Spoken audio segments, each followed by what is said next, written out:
Ladies and gentlemen, welcome back to another episode of the Team Never Quit podcast. As always, thank you guys for listening and watching, and please don't forget to hit that like and subscribe button. So before we get to our very special guest today, let's kick it off with our Patreon question of the day, which is, if you were going to go back to an ancient time and be a part of a civilization or group, well, which one would it be? Ooh. An ancient time. So we're talking like thousands of years ago. Yes, got to be ancient. Okay. Wait, because my kids call me ancient now. So we're talking about the 1900s? Yeah, you can just go back from your time period. If I was born back in the 1900s, man, completely different vibe than what they're dealing with this day and age. What's yours? I'm in Rome. I probably have to go back to Rome. Yeah, I mean, obviously, we guys think about Rome, the Roman civilization every day. So I've heard that's the thing. Yeah, it's true, for whatever reason. I'm gonna have to steal that one and go to Rome as well for two reasons. One, I would really like to see the beginning of the insertion of the old martial arts before we even had names for them. And my dad is from Rome, and nice. My dad is Italian, so. Not Italian, they're Roman, which what they call themselves. Yeah, right. And I lived in Europe for years, and I've never been to Rome. So. Oh my gosh. Well, you need to. We've gone probably 7 times or so. Wow. We love Rome. I belonged there a little bit back in the day. I could feel it. It's one of our favorite cities we've ever gone to. We keep going back because we love it so much. You definitely have to go there. I think mine would either be Rome or the Spartan times, because seeing just the movies on how the moms raise their children and just to be these stoic badasses, I feel like I could fit in there. Yeah. So I would say either. I know there's a civilization off the top of my head that I'm not thinking about right now, but anyways, what you got? I think it would be so cool to be an old style ninja. Oh yeah, like you're talking about feudal Japan. An Asian dynasty that would be sick. Well, now we're talking like being an emperor and empress. Now that's different now. Yeah. Yeah, that's all they do over there is fight.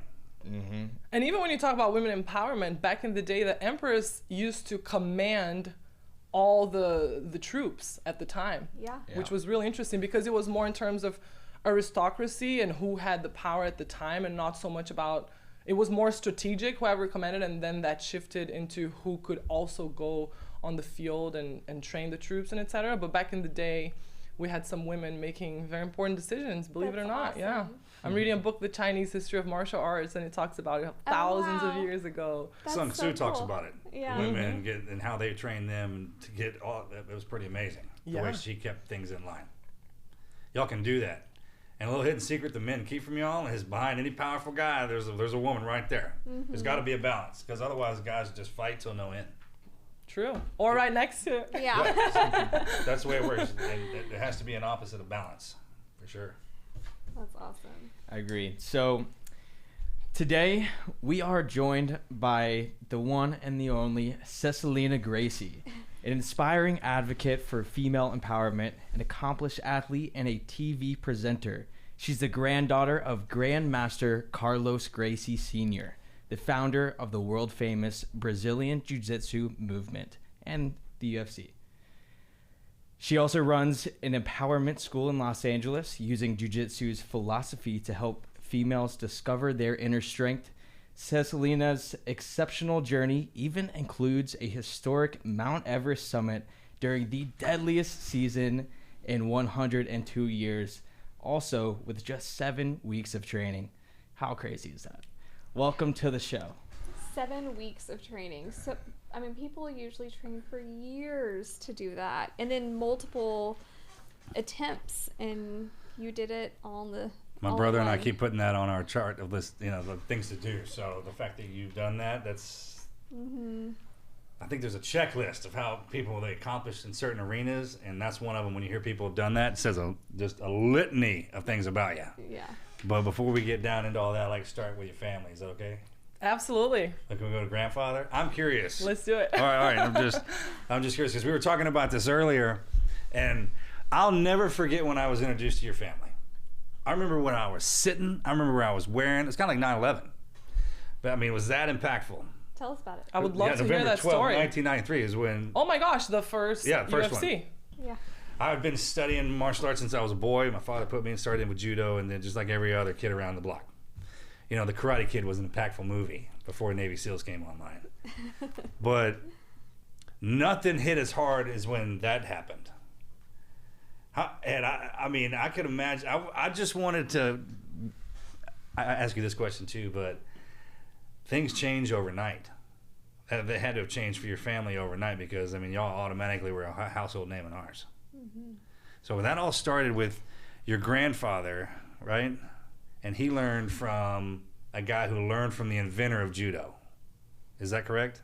We can go all the way back, yes. Yeah, to George and Mary, right? Is that the So jiu-jitsu, the traditional jiu-jitsu back in Japan, was a practice that they used in war for close combat. If you lost your sword. Back in the day, there were 18 martial arts, different clans that had different practices in Japan. And they all ended with jitsu, which meant like the practice that they had. So kenjitsu was, you know, the kind of fighting with swords. Baijitsu, which horses. And then they had jujitsu, which was close combat. After the war, they unified everything because the samurais lost their role in society. Wars without wars. Yeah. And unfortunately what happened was some people decided to teach jiu-jitsu and try to share the principles that they had, but a lot of them started doing fixed fights and fighting for money and denigrating the image of the practice at the time and just started drinking and getting into brawls. So jiu-jitsu started having a negative connotation within society. So what happened was they had a meeting with all of the leaders and they decided to call it judo because at the time they tried to introduce jiu-jitsu into schools and it was rejected as one of the systems to be implemented in everyone's education. And when that happened, they realized we need almost a rebranding. We need to reintroduce this art into society from a different lens. Mm-hmm. And they focused a little bit more on the stand-up and they called it judo. And they just set a ground rules, and every single jiu-jitsu master at the time started calling judo and practicing that. And some of the rules were you're not going to get into fixed fights, you're not going to have a set of attitudes that could potentially be negative to the image. And some people continued practicing jiu-jitsu, they traveled to other countries, and one of them was Mitsuyo Maeda, which his presentation name was Konji Koma, and he landed in Brazil. And at the time, my great-grandfather, Gastão, he owned a circus. Mm. And he hired Konji Koma to do a presentation at that circus. What year is this, or roughly? Oh, wow. Early 1900s, or yeah. And at the time, when he saw what jiu-jitsu was and the discipline and the composure and the elegance of the movements, everything that he was looking for his son, because my grandfather at the time was an extremely troubled kid. You know, they called him the terror of the neighborhood. And there's a funny story that there were several mango trees in his neighborhood on his street at the time.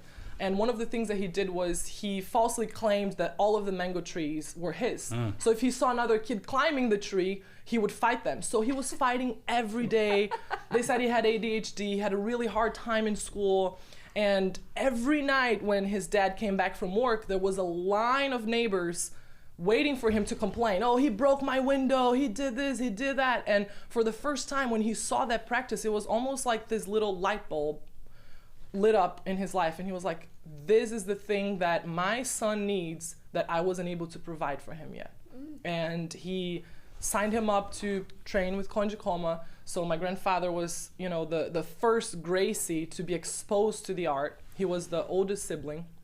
And how old at this? You know when he started? How old he was? Teenager? He was a teenager. Yeah, he was really young. And that's the best thing about martial arts.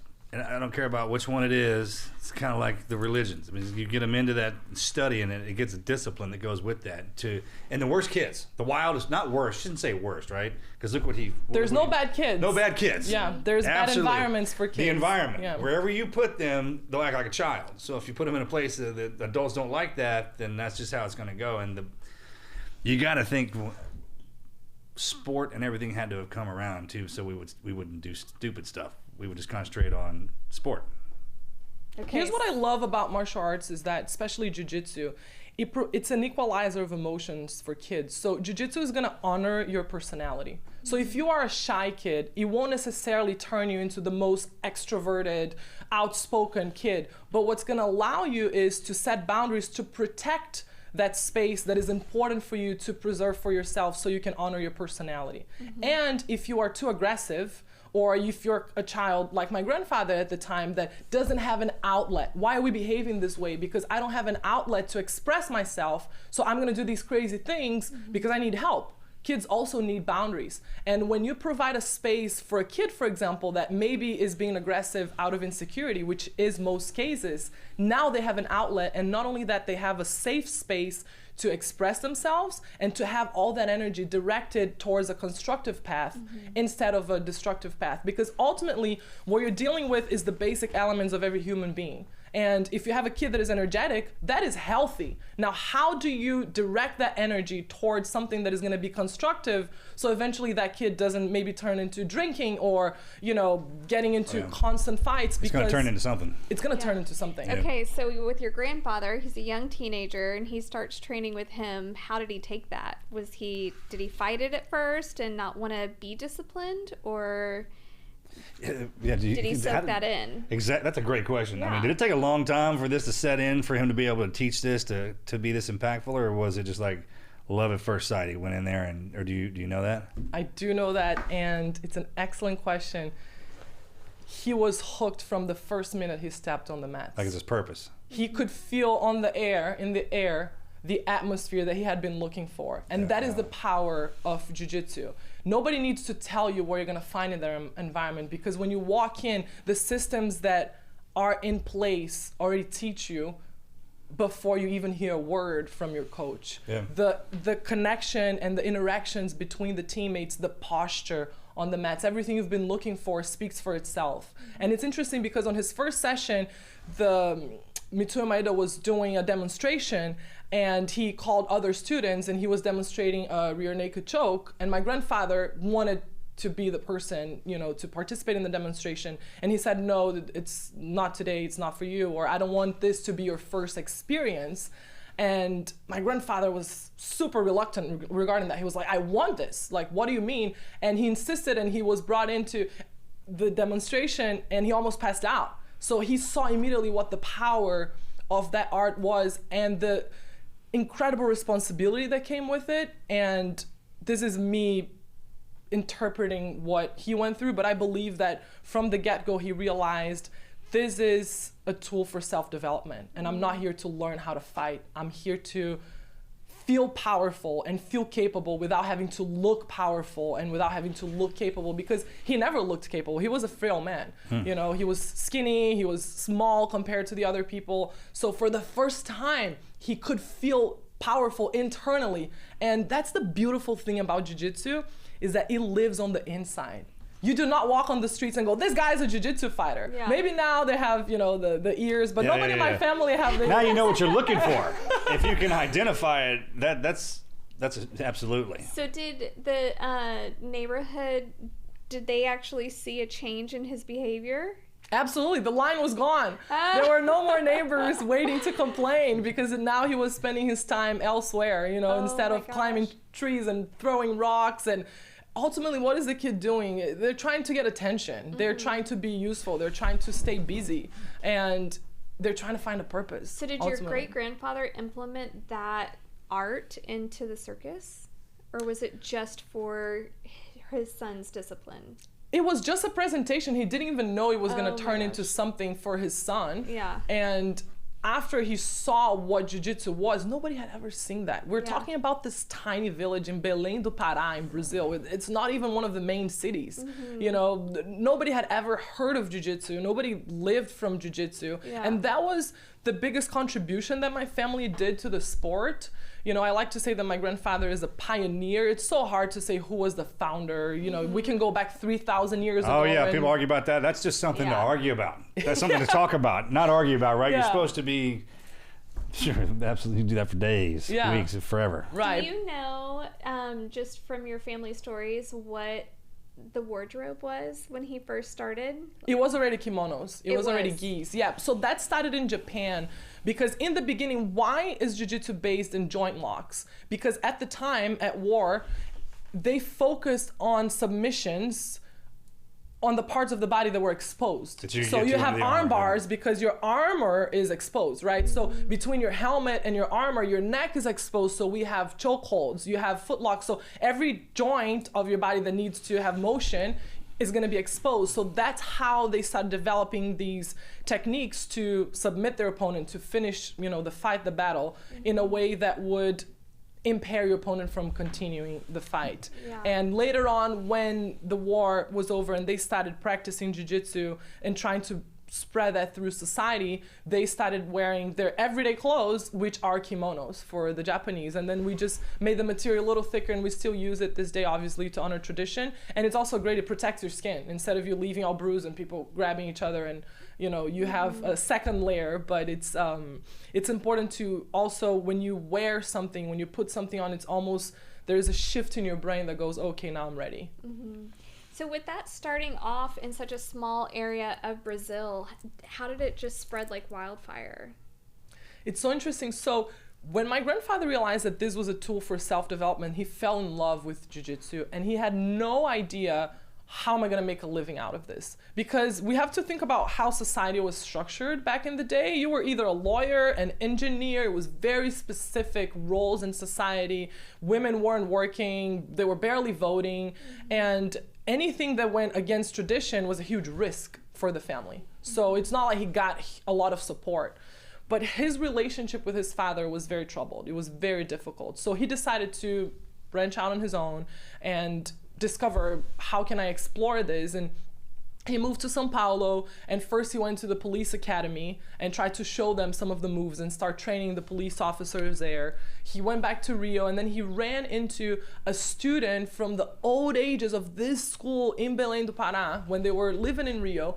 And his student said, I am going to Belo Horizonte, which is another state, and I'm training the police there.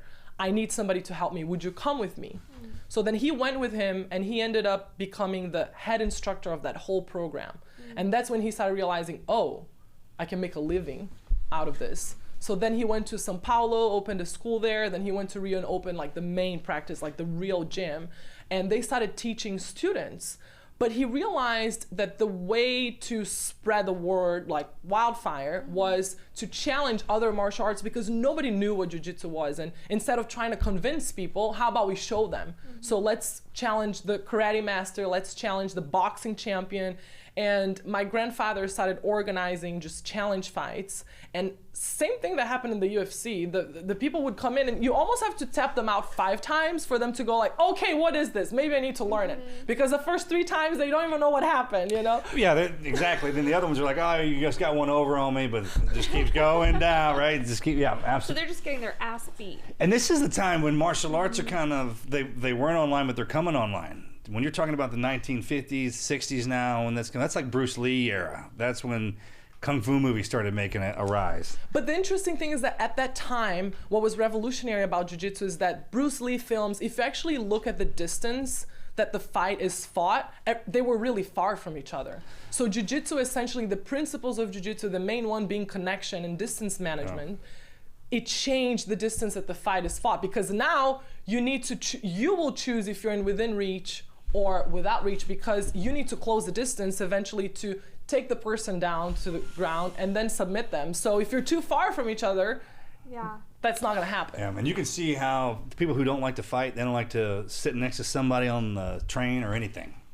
That type of martial art, the distance with the legs and the arms would always be preferable, because they don't want to get up and start wrestling. People are just scared to do that.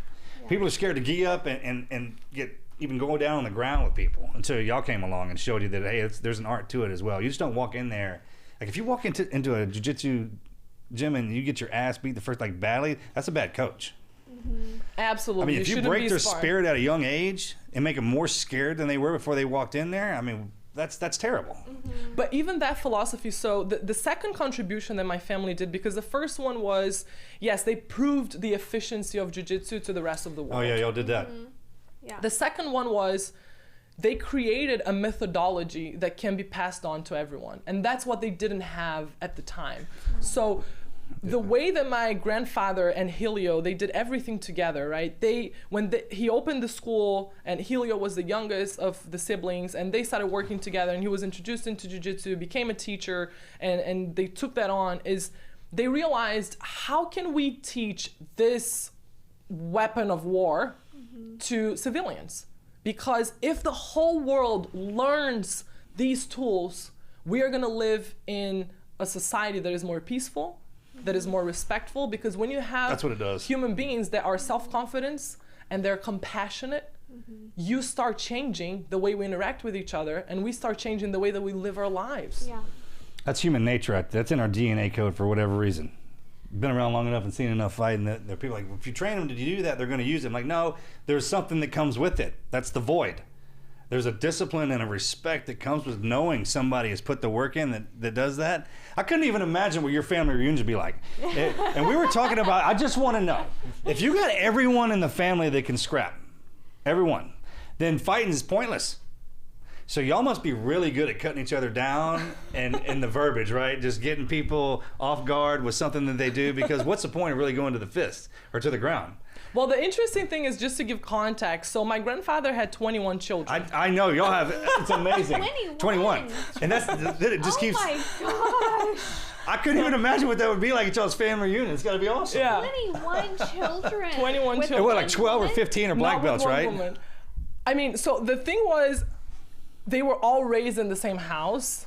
My grandfather had What would that be like? kids with 6 different women, but the last woman and the main woman of his life was my grandmother. He had 6 kids with her, but she raised a lot of them because they all lived in her house. So my mother grew up in a house that the second floor was the kids' floor. They had 18 bedrooms, and every 2 bedrooms had a bathroom in between. So it was like 9 little apartments. She would literally ride the bicycle from her room to her brother's room, because if you constantly have to borrow something, like how many miles are you running? Dude, did y'all just there? wear your gis every day? Does like everyone just walk around the house in gis? That's what it is, right? We had like a huge laundry room. It was hundreds of gis. And the pecking order, like the respect order. I want to know about that. Oh, that's really interesting, because that even came in the way how they ate their meals. So there was a huge like bell that first the older kids would eat, and then they would ring the bell. Okay, now the younger kids, now they would ring the bell. So there was a lot of order, and that's the interesting thing.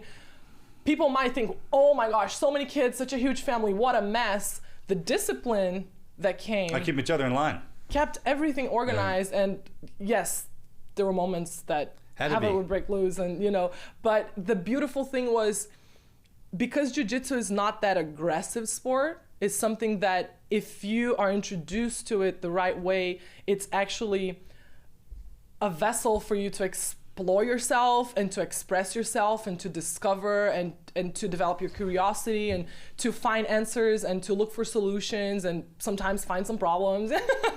So it was something that was used as part of the education and development of everybody in the house. So which one of the brothers in the family or sisters, because like if Gen 2s are walking around, and then y'all have some of your Gen 3s, your generational 3s walking around, and you find one of the younger kids is really, really good, like a phenom.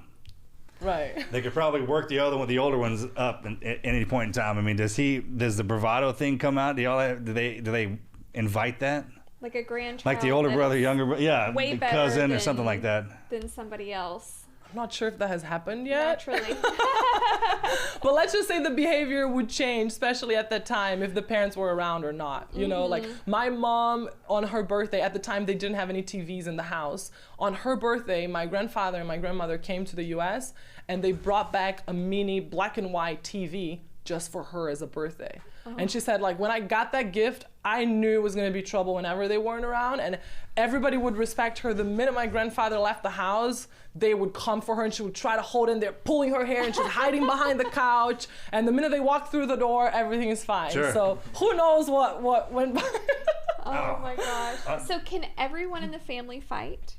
Yes, so jiu-jitsu taught? was mandatory without us even knowing it was mandatory because of the way it was introduced. Sure. To everybody in the family, women, men, girls, boys. the men were incentivized to continue the legacy and take it to professional fighting at the time. Women would be trained to do all the self-defense aspects so they could navigate the world. And the interesting thing was, it was it's really kind of an unwritten rule in the family. We have that too. That's amazing. Y'all do that. Everything has its good and bad side. One of my cousins, Cesalina Gracie, she's one of the greatest champions in the family. She's 8 times world champion. She has achieved so many things. She's my teacher. She's the one that graduated me a couple of years ago, and she had to fight in order to fight. So there are the underlying battles also that not only because of my family, but as society was shifting, then the rules and within the family are also shifting. But there's always that period that you have to prove that this can be done and that I can also contribute to this until they actually accept you. And it doesn't come from a dismissive behavior of like, no, you don't participate in this. It's more, we got you, And it's interesting because sometimes you don't realize when you do these things with girls, it's really normal still to this day that some fathers will say like, at least in our family, it was always like our uncles would come in and say, hey, honey, is somebody bothering you? You can always tell daddy, you can I was going to ask that same question. Yeah. I think that would be, what guy, when they find out who you are, would even attempt that? Boyfriends, what's that even like? Yeah, break your heart. Yeah, exactly, because you have let's just say they came with the best intentions. I was about to say in a resume, hey, this is all I got, this is everything. Yeah, that would be so tough. We joke about that with Marcus and his twin brother Morgan. Like, our daughter Addie is the only girl out of the 2 of them. So when she comes of dating age, we joke like no one is gonna want to come around between dad and uncle because the good ones will. Yeah, the good one. Hopefully, the good ones will rush for it. It's different we have one girl. But all the boys, they have to learn how to fight. They have to get their Eagle Scout. They got to get their black belt. Military is kind of a big thing. That's in my family for all the way back, generations. That's what we do in this family, warrior class. But the interesting thing is girls and women need it as much, if not more, right? Because the reality is, yes, I had my whole life, people in my family come in, is anybody bothering you, But what about when they're not there? So that's what I need to hear from you. So you keep them going. Like, cause I put Adelaide in jiu-jitsu since they could walk, basically. Just trying to get them used to it. I just want to get them familiar with it. But then when she goes, I don't feel like going, hey, you're going. Yeah. Is that how you do it? I don't know. That's very difficult. So that's why I created this program for girls. I'm gonna send it to you then. Yeah. Please do. Gracie, come on. I guarantee you she's gonna be fighting with you because she's running late for class. Fine. She's like that. We got a spot right over down the road if y'all looking to put up the schoolhouses, man. But that was the main shift for me, right? Because my relationship with the sport has transformed throughout the years. Because at first, jiu-jitsu was play. We grew up literally with mats in the living room, and we thought it was normal until we started going to our friend's house and go like, oh, your living room looks so nice. They don't do this? They don't what's do the matter? this. You guys don't roll. Yeah, what's the matter? We don't have TV, but then from all this play, we learn how to crawl. We're playing, it's a comfortable place, and you start standing and learning how to fall, and all those principles are so important. You don't realize, I am learning this thing. It's living in you. So it's part of who you are as a human being. Then from there, when I was 6, my dad started signing me up for competitions. And I hated it, right? Because I didn't understand what being a winner is or being a champion. And when I stepped on the mats, I had nothing, there was not a single cell in my body that wanted to beat that kid in order for me to be a winner. That concept I couldn't grasp that concept. No one ever talks about that. Like, hey, when you get in there, you want to win, don't you have that fit? Because some people lose their mind over it. My dad would lose his mind. Yeah. 100%. And then there's I'm that way. Like, I didn't have Okay, so this is for you maybe and your daughter, because sometimes you don't realize the negative impact they are creating on the other side, because that's where the philosophy comes of let's honor their personality. I didn't understand, why do I have to beat that person and see that kid crying and leaving the match so I can be a winner when I don't even feel better about myself? And that's when the questioning now, as a grown-up, I understand the difference between winners and champions.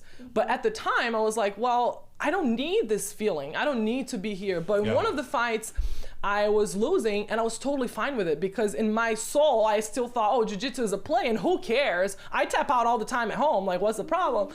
And I started losing the fight, and I was totally chilling, just defending myself. And I look at the bleachers and my dad is screaming from the top of his lungs. I thought his eyes were gonna pop out of his face.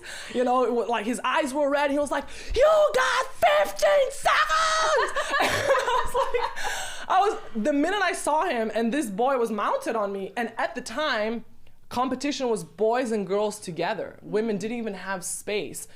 In the grown-ups, like in the adults, it was all the belts together. Blue belts would fight black belts. Can you imagine this? You know, this was like when I started competing. And when I saw my dad like almost jumping on the mats to do what I wasn't doing, I saw in his eyes, oh, being a winner is really important. So I bumped the kid out. He turned, I took his back, I choked him out. And I won the fight, but I was so nervous that before the referee could even raise my arm, I ran to the bathroom to throw up. Aww. So to me, it was like, this is not a and he kept signing me up for competitions. I hated it. He would drag me into the mats, you know. And then when I could finally choose, then I had a bad accident. I broke my coccyx, which is like your tailbone, the last bone of your spine, and I had seizures, and he would wait 2 weeks and sign me up again, and like, you're good. Yeah, you're healed. Yeah, you're got it. But you know, that created a traumatic experience for me because I was being exposed to a side of the sport that I didn't connect with personally. Sure. It had to be explained to me, and I was watching somebody say this. It's like, hey, well, it's not a sport. This is self-defense. And in here, you're defending yourself against an attacker. And then I was like, okay, well, it's not a win or lose. It is a win-lose, but it's not a first place, second place, third place. There's so many different ways you can explain that concept to somebody, and that goes with the student. I get that was the same way, and I got a daughter now. I'm trying to teach that too. I am a lot like you, where I've never been competitive. I don't have 1 ounce of competitive in me. Like, it just, the whole thought of like winning and beating someone, and I'm not a fighter at all. I'm a fight or flight. I'm the flight. So to me, maybe we'll change that. I know, right? Well, I will shoot someone. She can shoot and throw knives and action all day long. I don't know what she's talking about. There's people who don't like this. No, yeah, because I can see the fighter spirit, yeah. But okay. She'll kill you quick, man. I will kill you if you're coming at my family. There's no problem doing that. But if it was just my choice, that's not a path I would choose. And so, I get that. Like, and I can even picture myself as a little girl in your position. Like, that is hard when your dad's just yelling at you, telling you, this is what you have to do to be good, you know, to win. And you associate that with like, okay, that's going to make my dad happy. That is something we have to like talk about. Because I don't yell at my daughter. But sometimes that works. Is that what you're saying? No, what? No. So my dad never yelled at us either, but stands. he was my coach, right? That's what I'm talking about. He was like, she's not listening. You can separate the two. Yeah, if you're at a jiu-jitsu tournament, the stadium is so loud, your coach is gonna be yelling at you the whole time, right? And their passion is gonna come through when they see that you're losing. But it's interesting, Melanie, what you said, because something happens when daddy is in the room, when dad is present. Yeah. And you are the one that is setting up that dynamic with your daughter. I have one student that every time she comes in, it's a mother-daughter class. So I developed this mother-daughter program where the moms and the daughters train together. So they go through this empowering journey at the same time. And it completely reprograms their whole relationship. It's so interesting. Even their physical connection. Because boys kind of grow up roughing around with the dad, but girls and moms are super sensitive. It's like, oh my God, ow. Yeah. And when they start training, now that... I never thought about that's perfect. That's a great way to do it, because your mother actually sees the next version of herself and what she's capable of, like an innocence part. Yeah, and the daughter looks at the mom as a white belt going, oh, I have this admiration because my mom is also open to learning something new. And the journey of growth and learning never ends. But the interesting thing is, one of my students, her parents are divorced. They have split custody. So every other week she comes with the mom, and the mom does a class, and every other week the dad brings and the dad watches. She's a completely different child when the mom is there than when the dad is there. Sure. And when the mom is there, she is in heaven. She's laughing the whole class. And we do something that is called the true circle, where we start every class with a circle and I tell a story. Yeah. And they raise their hands and participate. And when the dad is there, she's frozen. She doesn't raise her hand. When I give her the word, she looks at the dad first to see if he's gonna prove her answer. Every move, she's tense the whole class, because now it's not about her experience and her journey. It's about, am I good enough for dad? Am I being approved? Am I impressing him? Am I making him proud? Yeah. I hate to throw that kind of weight on my daughter. But that's something that, not you, that dads need to think about. I would imagine my Yeah. daughter has some added weight just from who I am. Oh, 100%. And then there's all that. Yes. Do you know what I'm talking? I couldn't imagine being who you were. Yeah. That there's the weight you automatically inherit in life down here that usually crushes people. Mm-hmm. And then there's one you're born into. And I was listening to Mike Tyson the other day talking about his son. He goes, my son wanted to be a fighter, and he started laughing. He's like, you're not a fighter. It's like, you're not a fighter. You live in a mansion. He's like, I come from the streets. He's like, I'm an animal. Mm-hmm. You don't want to do this. You don't want to be this. Like, some of us are born into it, and you're born into families that have to do that. Mm-hmm. And then I can understand where he's coming from. He's like, you're not a fighter, but you still have to train your family, all of them, to fight, because as soon as they hear that name, someone's going to test you. But the interesting thing, even when you said, yes, it's important for us to defend ourselves from an attacker, but the most important thing about jiu-jitsu is that it builds an internal constitution that is so strong that you can deal with anything in life when everything Sure. around you is succumbing. But my point with that is y'all have to. You kind of Y'all know have that's to. coming for y'all. Mike Tyson's kid, you get that name on the back of your whose son? You know that has to happen. Mm-hmm. I know what happens to my kid. Mm-hmm. So I mean, with y'all, it's great that the family legacy. It's a wonderful thing to learn. We were talking about, I was like, man, y'all don't have you're gonna have dynasty. Yeah. I mean, what you've created in your family and the past out of that, it's run into all of us. Mm-hmm. I was joking with my son. I was like, hey, it's kind of like when you're a civilian and you get trained up in a martial arts, it's like carrying a weapon concealed. Just your name. Yeah. I was like, hey man, what kind of weapon do I carry in here? I was like, well, I got a Beretta, a Smith & Wesson. Oh, I got some Gracie in here too. Yeah. You want to see my Grace? I'll show it to you, right? And I mean, that's just the way it is. What your family's done and what y'all continue to do. But the interesting thing is, so when I was 17, I moved to London by myself, and that was the first time of my life that I left the clan. And so many things happened on those years that I was there, and it was the first time that I realized what it meant to not have that protection, and how shielded I was, and how much that environment contributed to who I was and who I was becoming. But at the time, I mean, I was 17, you're a teenager, and I was looking forward to breaking away from, that space and just finding out who I was, because there comes a time where you ask yourself, who am I without them? Sure. Who am I if nobody knows that I'm Gracie? Do they treat me the same? Mm-hmm. Do they respect me the same? And did they? When you moved to London, no one knew. So that was the interesting thing. I wouldn't even tell people I was Gracie. And how freeing was that? it was an exploration. There you go. To find out, can I hold my own? What does my presence in the world mean without an assumption coming from the other side? Mm-hmm. That's what you discover. And the sooner you discover that in life, the better. And some people rely on that their whole lives. If you can build your children to know who they are without other people making an assumption that they're your daughter or like they're related to whoever, it's who are you on your own? Because then everything else is just coming to contribute and to exacerbate because if you don't have that internal understanding of yourself, it doesn't matter who your family is. It doesn't matter where you come from, because when you're on your own, that's not going to sustain you. It's almost as that's how you get revealed. It's like when you break free of that, it's like, okay, all those years of molding you around that family, and then, because when you walk in, you can tell if you know something. The way a person carries himself, the way you sit, how your posture is, the way you reply to somebody, how you stare at them. You can tell if something's got some work in it.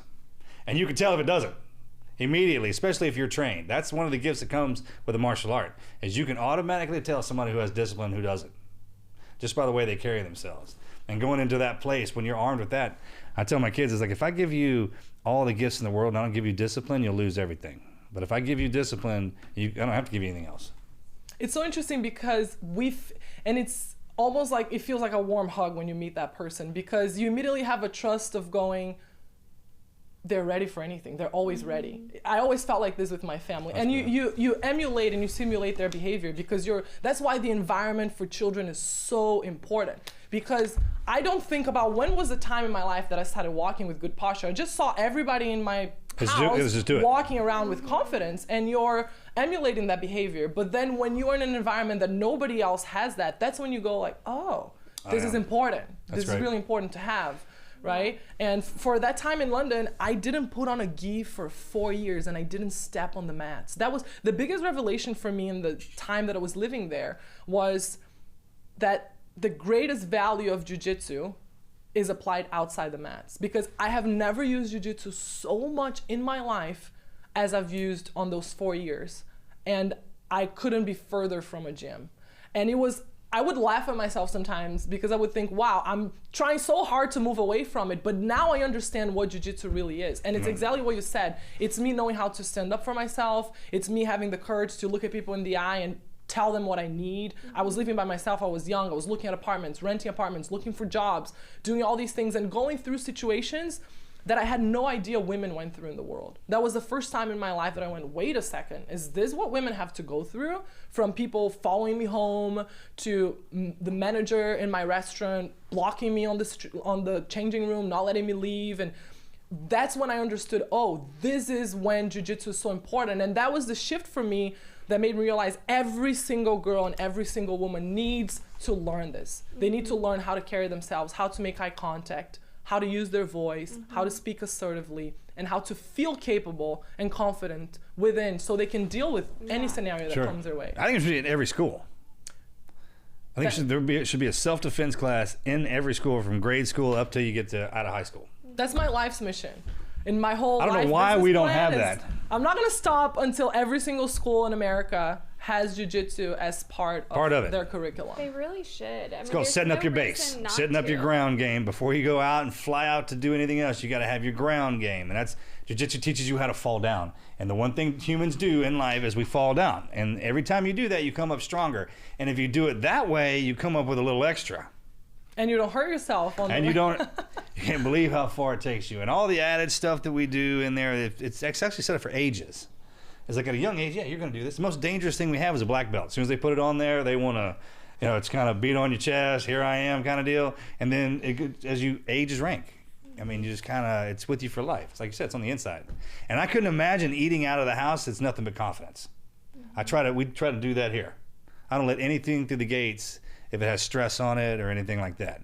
So when your kids are in this area and all they're eating is positive attitude, this is how you walk, this is what you say when you do this, this is how you respond to that, nothing else, sure, look what it produces. And you know what's interesting about that self-confidence that is built especially for girls?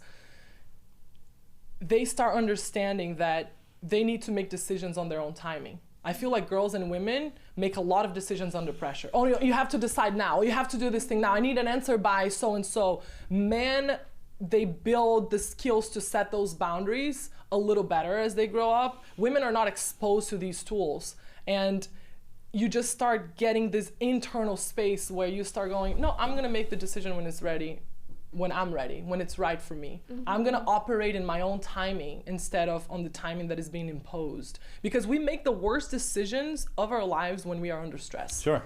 Right? So the fact that you're able to build that internal space to realize I'm actually not in the best place to make a decision right now, and even just that awareness, the awareness of who you are and how you're feeling versus what's happening outside. And ultimately, the greatest skill you can have is awareness and knowing how you're going to respond, because every consequence we face comes out of maybe a lack of awareness in that moment. I didn't really pay attention what my impact was being in that conversation. I was escalating the scenario instead of de-escalating. When you're aware that what you're doing has an effect and an impact, you can start making better decisions to have a more positive impact than negative. And we have to constantly be fixing the mistakes and the problems that we created because we made poor decisions, right?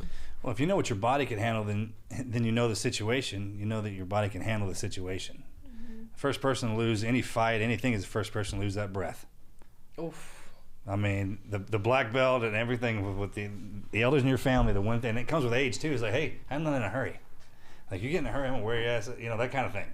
And even every scenario of, if you haven't been trained to react like a child, you start breathing hard, you get upset, and you make bad decisions. It's that shallow breath, right? That shallow breath. And if you know what you're looking at, and you see something, like if you're in a conversation anywhere, most people, like you said, when you're confident in what you want, you ask for it, they'll do it. If you hesitate a second, then they'll find their opening. Then it's kind of, that's what humans do. Like, oh, you got a weakness? Let me find it, right? And it's a hesitation. And it's also that breath. I mean, everyone, when we're sitting around somebody, and if everything's going bad, and you got that one person just as cool as they can be, and they're like, nah, this is what we're going to do, right? It's like the more intense, the calmer they get, those people are great to have around. I've noticed just in the last 10 years, so many people have problems with anxiety. And stick them in the jiu-jitsu, man. But it seems like people with anxiety, there's a level of confidence that they're lacking, and that feeds into the anxiety. I'm not saying that's all of it, but if you have anxiety problems, doing something like jiu-jitsu that teaches you just to take a moment, to calm down, to think about things, to breathe, and all of that, I feel like that would actually help people with anxiety. Mental wellness. Yeah, I mean, there's a direct correlation between anxiety, depression, mental illnesses, and a lack of control of your nervous system. Mm-hmm. And that's the first thing that jiu-jitsu does. Jiu-jitsu takes you through the whole spectrum of emotions. You are going to experience frustration on the mats. You are going to experience pride. Not what you think, the way they're thinking, though. That much worse. Much worse. But when you get in there, you'll understand it. You're like, oh. Yeah. Oh, okay. All right, now I understand, as opposed to just having an idea. Yeah, and you're going to deal with pressure, but you're also going to deal with joy and teamwork and community and support. And there are days that you're going to learn some techniques that feel natural to you and you're developing your game. Some days you're out of it. But what you're doing is you're connecting with your nervous system, because when you're exposed to those emotions, you have to go through them. Yeah, sure. You can't just quit, right? I'm frustrated in this moment, but I can't just say, I'm going home in the middle of the class. Yeah. You're going to stay until the end. Yeah. And by the end, you're actually going to feel better about yourself, because there is a program here that you're following that is meant to take you through these emotions and send you home in a much better state. It's supposed to take you to the end. Yeah. So when you were in London, is that when you realized that you, basically what you're doing now, that you want to actually teach women and children? Is that? Yes, that was the moment in my life that I realized I should start using the Gracie name again. It's yours. Right? Yeah, you can use it. Jokes aside, it was the moment that I realized that I had a really important role in continuing the family legacy. Mm-hmm. Because until then, okay, I started, playing at home, and then it turned into competition. I didn't love it. I abandoned it for a few years. And in this process of discovery, I realized there's nothing in my life more important than me using this and passing it along. Yeah. And I'm doing a disservice to my family and to society and to my existence in this planet if I don't take this forward. Because now I fully understand in every single cell of my body the importance and the applications of these principles. And most of them are not applied on the mats in a competition, in a jiu-jitsu competition. They're used every day. Mm-hmm. And when I understood how pivotal it was for me, and how I would 100% be a completely different woman sitting here with you today if I didn't know jiu-jitsu. Mm-hmm. I would have been abused, I would have suffered traumas, and I would have been now in a process of healing instead of being in a process of sharing and empowering others. And it's kind of simultaneous, like we're always healing from something and improving and getting better, but luckily I didn't suffer any traumas that most of the students that walk through my door have. Mm-hmm. And that was the beginning of me starting to understand, why are women being a little neglected when it comes to these principles, these skills? Why is the focus solely on men? And when you walk into the majority of jiu-jitsu schools, 99% of practitioners are men. Mm-hmm. Women are the ones that quit the most, and it's not because what's being offered is not what they need, is the environment sometimes is not ideal for them, and the methodology is not tailored for them. Example, there's this move in jiu-jitsu called the guard, where you are on the bottom and somebody is on top of you, in between your legs, blocking your hips, right? You don't know that woman's history, and like you said, the woman walks through the door, she already went through a battle insight to even make it to jiu-jitsu school and go, oh, I would like to learn this. You don't know the history if they came from a toxic relationship, from an abusive relationship, if something happened in college, and their first class, you put a random guy in between her legs in her guard, and he's like, sweep him. And there's nothing wrong with separating women and men to train like that. There's nothing wrong. People who complain that, oh, you got to have, no, wait, this is the reason why. For that very reason. Or capacitating instructors better. You know, I have no problem with women training with men. I trained with men my whole life. I just realized there's a time and place for that. Potentially, yes. And also, there are not enough women teaching, right? And women need more female representatives on the mat. So the minute they walk through the door, they see somebody who they recognize and they feel immediately comfortable with, and that speaks their language. You know, there are a lot of things that you guys don't have to think about that we actually have to go through all the time. And so that was the beginning of me understanding, okay, how am I using jiu-jitsu? I'm using verbal jiu-jitsu the most. So I started adding those things in the methodology and using a lot of psychology and body language exercises, you know, that help us build that confidence that maybe they would be shy doing that in front of somebody else. So we do a lot of posture of the champion, which is leading life with your heart, right? Is pulling that string up and being open to opportunities. That's what changes your life. It's not, oh, I'm gonna set boundaries and tell people that I'm uncomfortable with what they're saying and be respected. Yes, that's a consequence from training. The physical skills you learn are a consequence from training. What it's really doing is allowing you to lead life with your heart. I'm always open for challenge and opportunities. When Everest opportunity came, I'm living in the posture of the champion. Okay, let's do this. Yeah, you know? so how did that show up? I'm curious. How did Everest show up? That's in your bucket list, right? So my brother and I had these bets when we turned. One was when we turned 40 years old. Okay. And then another one was when we turned 50. And whoever loses the bet, this one is if I lose, we have to climb Everest. So I was just curious as to, that is a big joke. Yeah, I know. See, I've done almost everything else. That one. They're almost 50. Yeah. So it's coming. It's going up. It's going up. How did you want to do that, or did someone call you and be like, so hey? Interestingly, that was never on my bucket list. I just wasn't raised around mountaineers. I wasn't prepared for it.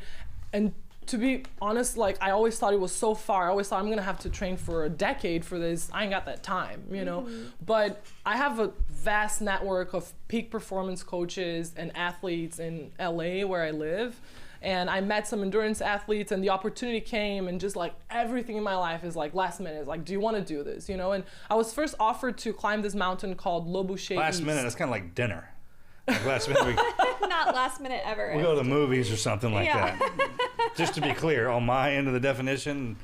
Of last minute. Yeah, so go ahead. I mean, I've been training my whole life for it. You just did it in 7 weeks.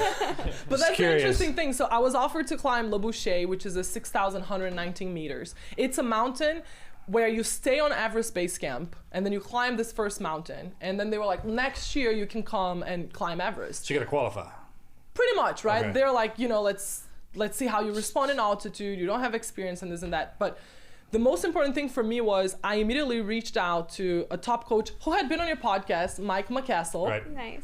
And I saw a lot of athletes. So obviously he's legit. He got it done. He got you okay. Yes, he prepared me. He got checked out. He's your guy. He's my guy. All right, good. Yeah. Get his file. Put a star on the paper. Yes. Good job, Mikey. Mike McCastle, who was my conditioning coach for Everest, and Lakpadendi Sherpa, who was my guide on this trip, were pivotal to my success in the mountain. And that was the biggest thing, right? Like, the mindsets behind jiu-jitsu put me so far ahead, because I knew that once I commit to something, I have to prepare and I have to be coached. So that's where the white belt mentality came into place, is we have to be brutally honest with ourselves at where we're standing in life. And it's the lack of honesty with ourselves that also puts us in jeopardy and danger. So I knew I have no experience with mountaineering.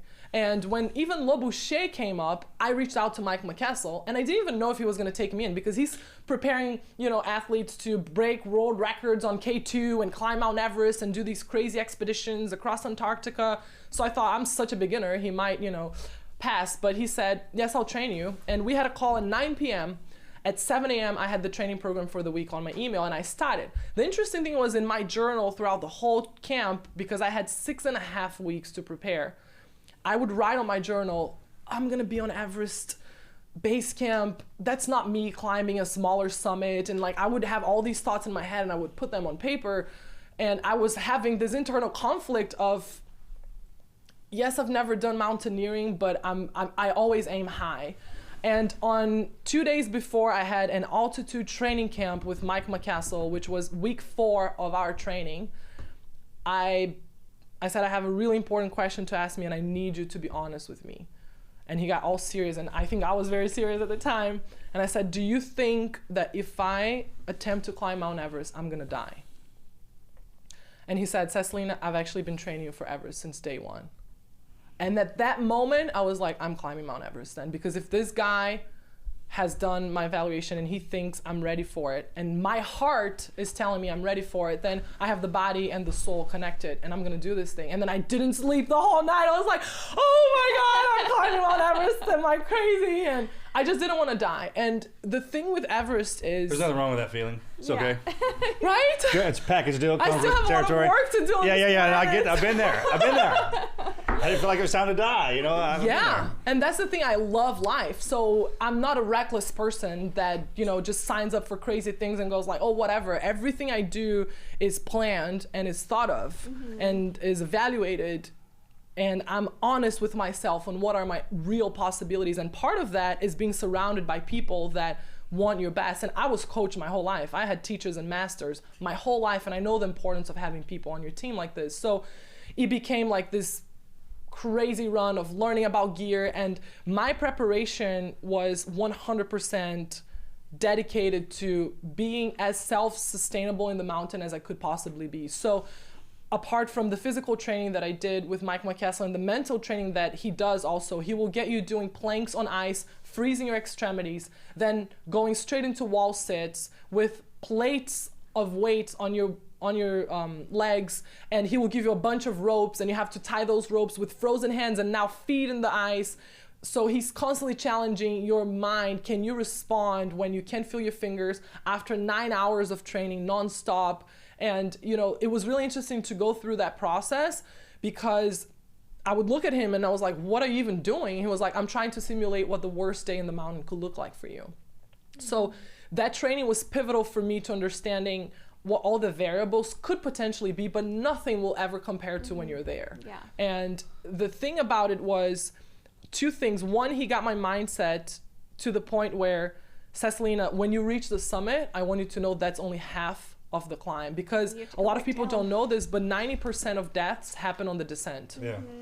And the second thing was, I want you to learn everything you can. I want you to learn how to change your own oxygen bottle. I want you to learn how to tie all the knots if you lose your equipment, if you lose your rappel device, if you lose your anything. If an avalanche takes down your Sherpa and doesn't take you, I want you to be able to get yourself safely back into base camp. So luckily I didn't need to use any of this, but I was practicing for hours. And while everyone was hanging out at Everest Base Camp in like the coffee dome and waiting for the weather window and just getting to know each other, I was in my tent putting my crampons and taking my crampons off, putting my boots, putting my harness on, tying everything, closing my eyes, doing all the knots, learning like the most important ones. If I need to traverse the mountain and lose my equipment, if I need to rappel myself. So all those things slowly build your confidence when you go, where you go, I'm gonna do this. And then the final part for me when I started climbing was I didn't realize how dangerous it would be. And this season was extremely heavy, because on the first day of the opening season, the fixing team, who are the Sherpas that are selected to set the ropes all the way to the summit so that everyone can follow and attempt to summit. The 3 Sherpas that had been, you know, setting lines for 25 years, they died in the Khumbu Icefall, which is the first part of the climb between Everest Base Camp and Camp 1. Also one of the most dangerous parts. So we opened the season with the fixing team dying in a horrific accident, them having to come up with another team to fix the lines, and the energy being super heavy. Yeah, it's pretty heavy. It's pretty heavy, and this turned out to be the deadliest season in Everest history. So there was a lot going on in the mountain. And that's when I started realizing, oh, Cesalina, you're so silly. You thought you needed all these mountaineering skills. Yes, they're needed, but what's actually gonna take you to the top are the mindsets that you've created throughout your journey in Jiu-Jitsu. Because there were several people in my expedition that had 20 years of climbing experience, that were on their 3rd Everest attempt, that they didn't make it to the summit. Sure. And I did. What's the difference? right? And it was that internal constitution that we talked about, where can you make decisions under stress? Can you assess your internal operating system and what's happening around you? How do you respond to an avalanche? There were so many things that happened that before I started climbing, when I realized how dangerous it was, I made a commitment to myself. And I say that I signed this invisible agreement that while I was breathing, if I could think and if my body could move, I would keep moving forward. And I would not let myself go back because of fear of death. If I'm able to make decisions, if I'm consciously thinking, because that happens, a lot of people have altitude mountain sickness and they start hallucinating the mountain. But if I'm conscious, if I can breathe, and if I can take another step, I'm moving forward. So I made a decision that if I died, I died, but if I can move, I'm going to push forward. And a lot of people didn't because they didn't have the right mindset. What was the hardest part of the climb? There were some moments, Where's the one where you were like, hey, what the hell was I thinking? But you can't get out of there. So the interesting thing about that invisible contract that I made with myself was when I got caught in an avalanche in the Khumbu icefall, it was interesting to see that when the avalanche passed, I couldn't feel my legs. Like the ground beneath me felt like it didn't exist anymore. It felt like I lost my foundation. Yeah. And when I finally, my Sherpa came, remove some of, the snow, and he was like, we gotta keep going. And I tried to stand up and I stood up and it was like, everything was feeling weird. All these thoughts are rushing through your mind. And all the thoughts that I was thinking was, what am I doing here? Am I crazy? Why am I doing this? My why, this and that. But the one question that I did not ask myself was, should I go back to Everest Base Camp? Yeah. Because I was still close enough. But that never crossed my mind because I had made a decision back then. So that was a really difficult moment. Another part that was really hard was when I saw dead bodies in the mountain for the first time. So between Camp 3 and Camp 4, when you start getting really high in the mountain, you're almost in the death zone, which is when you reach 8,000 meters, there's not enough oxygen to sustain life. And your body is dying, whether you're breathing with oxygen or you're attempting to climb without it. It's an interesting thing because your physiological nature, every cell in your body is telling you, we are not supposed to be here. This is not for us. There are some bells and whistles in that thing that you've never heard before. Yeah, your body's and when they start going off, you're like, what is that? There is a voice. Yeah. You know it. You know it internally. That's funny. You're not supposed to be there. The bodies don't decompose. Mm-hmm. There's no life. There's literally no life in there. So even though you're trying not to think, what am I doing here? Your body, everything in your system is telling you this feels different, But because there were so many deaths this year, when I started seeing bodies that they weren't the famous bodies in the mountain, they were fresh bodies. They were bodies that when I was climbing and I was looking up, I was like, oh, this person is resting. They're taking a break, When you approach, it was like, oh, this body is 24 hours. And I had never been through that, right? So when you say what was the hardest part of the climb, there were hard parts of the climb, and then there were hard parts post-climb. Yeah, it's different. Yeah, that nobody told me about, and I had no idea. The void. There's the middle stuff. Can't anticipate it. Is there someone that goes and gets the bodies and recovers them, or are they just... They leave them, right? They leave them. Unfortunately, they don't, because the body gets so heavy because it freezes and it doesn't decompose. So that body becomes impossible to bring down. And here's the thing that a lot of people don't realize. Everybody's struggling up there. Mm-hmm. Everybody's on their limit. And everybody has actually passed their limit. So the thing is that you're so past your limit that the line is so thin between am I gonna make it or not, that it's not like we have a lot of room saying, I'm full of energy, I'm gonna rescue this person. We're talking about, that changes everything. When the line isn't, I'm uncomfortable, I'm cold, it's like, hey, this is death or not death. It changes everything. I just don't know if there's a team that is just for recovery. There is, and first of all, it's super expensive. Yeah. Right? Because these people need to be on bottled oxygen as well. And then it's dangerous for the people who are attempting the rescue. And rescues do exist sometimes. Sometimes they are able to bring bodies down, but most of the times they aren't. You kind of know that going up, right? That's part of the deal. Yeah, but seeing it is a lot different because you go, oh, this not only could be me, it can be me. Oh, it made it real. Because I haven't made it yet, and I still have to come back down. It makes it real. It makes it very real. Because when the instructors are telling you, it's kind of like war. Jiu-Jitsu, it's like with anything else. Yep. It's like, I'm going to tell you about it all day long until you jump into that sucker and actually get a visual commitment on it. It changes. It's almost like that stamp. It's like, it's in there, sure, but I'm going to need something to make you feel it. And that's what that hammer is. Yeah, knowing about it and living it are two very different things. So when you did summit, what did you do? Did you do a jiu-jitsu move? Or did you... I did! Is there something like a belt up there? I mean, what are we talking about? That's a big deal. I did the posture of the champion, which is, how you look when you're on top of the podium. And I was like, I'm on top of the world. That's the top of the podium. Unfair. That's the top. Yeah. That's the top. And it's interesting because I was by myself on the summit for 40 minutes, me and my Sherpa, and we planned really well because as we started climbing together, you get to know each other. And he realized that timing would be of essence in our climb to avoid potential lines or to prevent yourself from getting frostbites. All these things happen when you're either stuck behind somebody or a storm hits and you're not prepared. But part of that was knowing when to leave. So when we were at Camp 4 at our summit push, everybody left at 8 p.m. and he said, let's wait. So I actually slept until 9:40 and then I started getting ready. And we left at 10:40 p.m. So I gave everybody else 2 hours and 40 minutes of head start. So when I arrived at the summit at 9:35 a.m., people were coming back. And there was nobody out there anymore. It was a difficult day also to summit. There wasn't a lot of people that summited on that day. We got a super heavy storm. We were right on a ridge and out of the blue, that's the thing, like these winds start blowing. It's like 70 kilometers per hour. And I was like, right on the ridge, could you wait 10 minutes?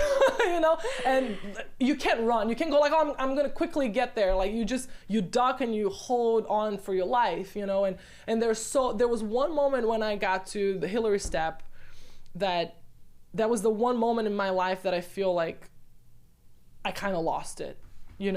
Because everything else was building up, but I felt like I was managing the stress and the fear pretty well. But when I got to Hillary Step, I am super scared of heights.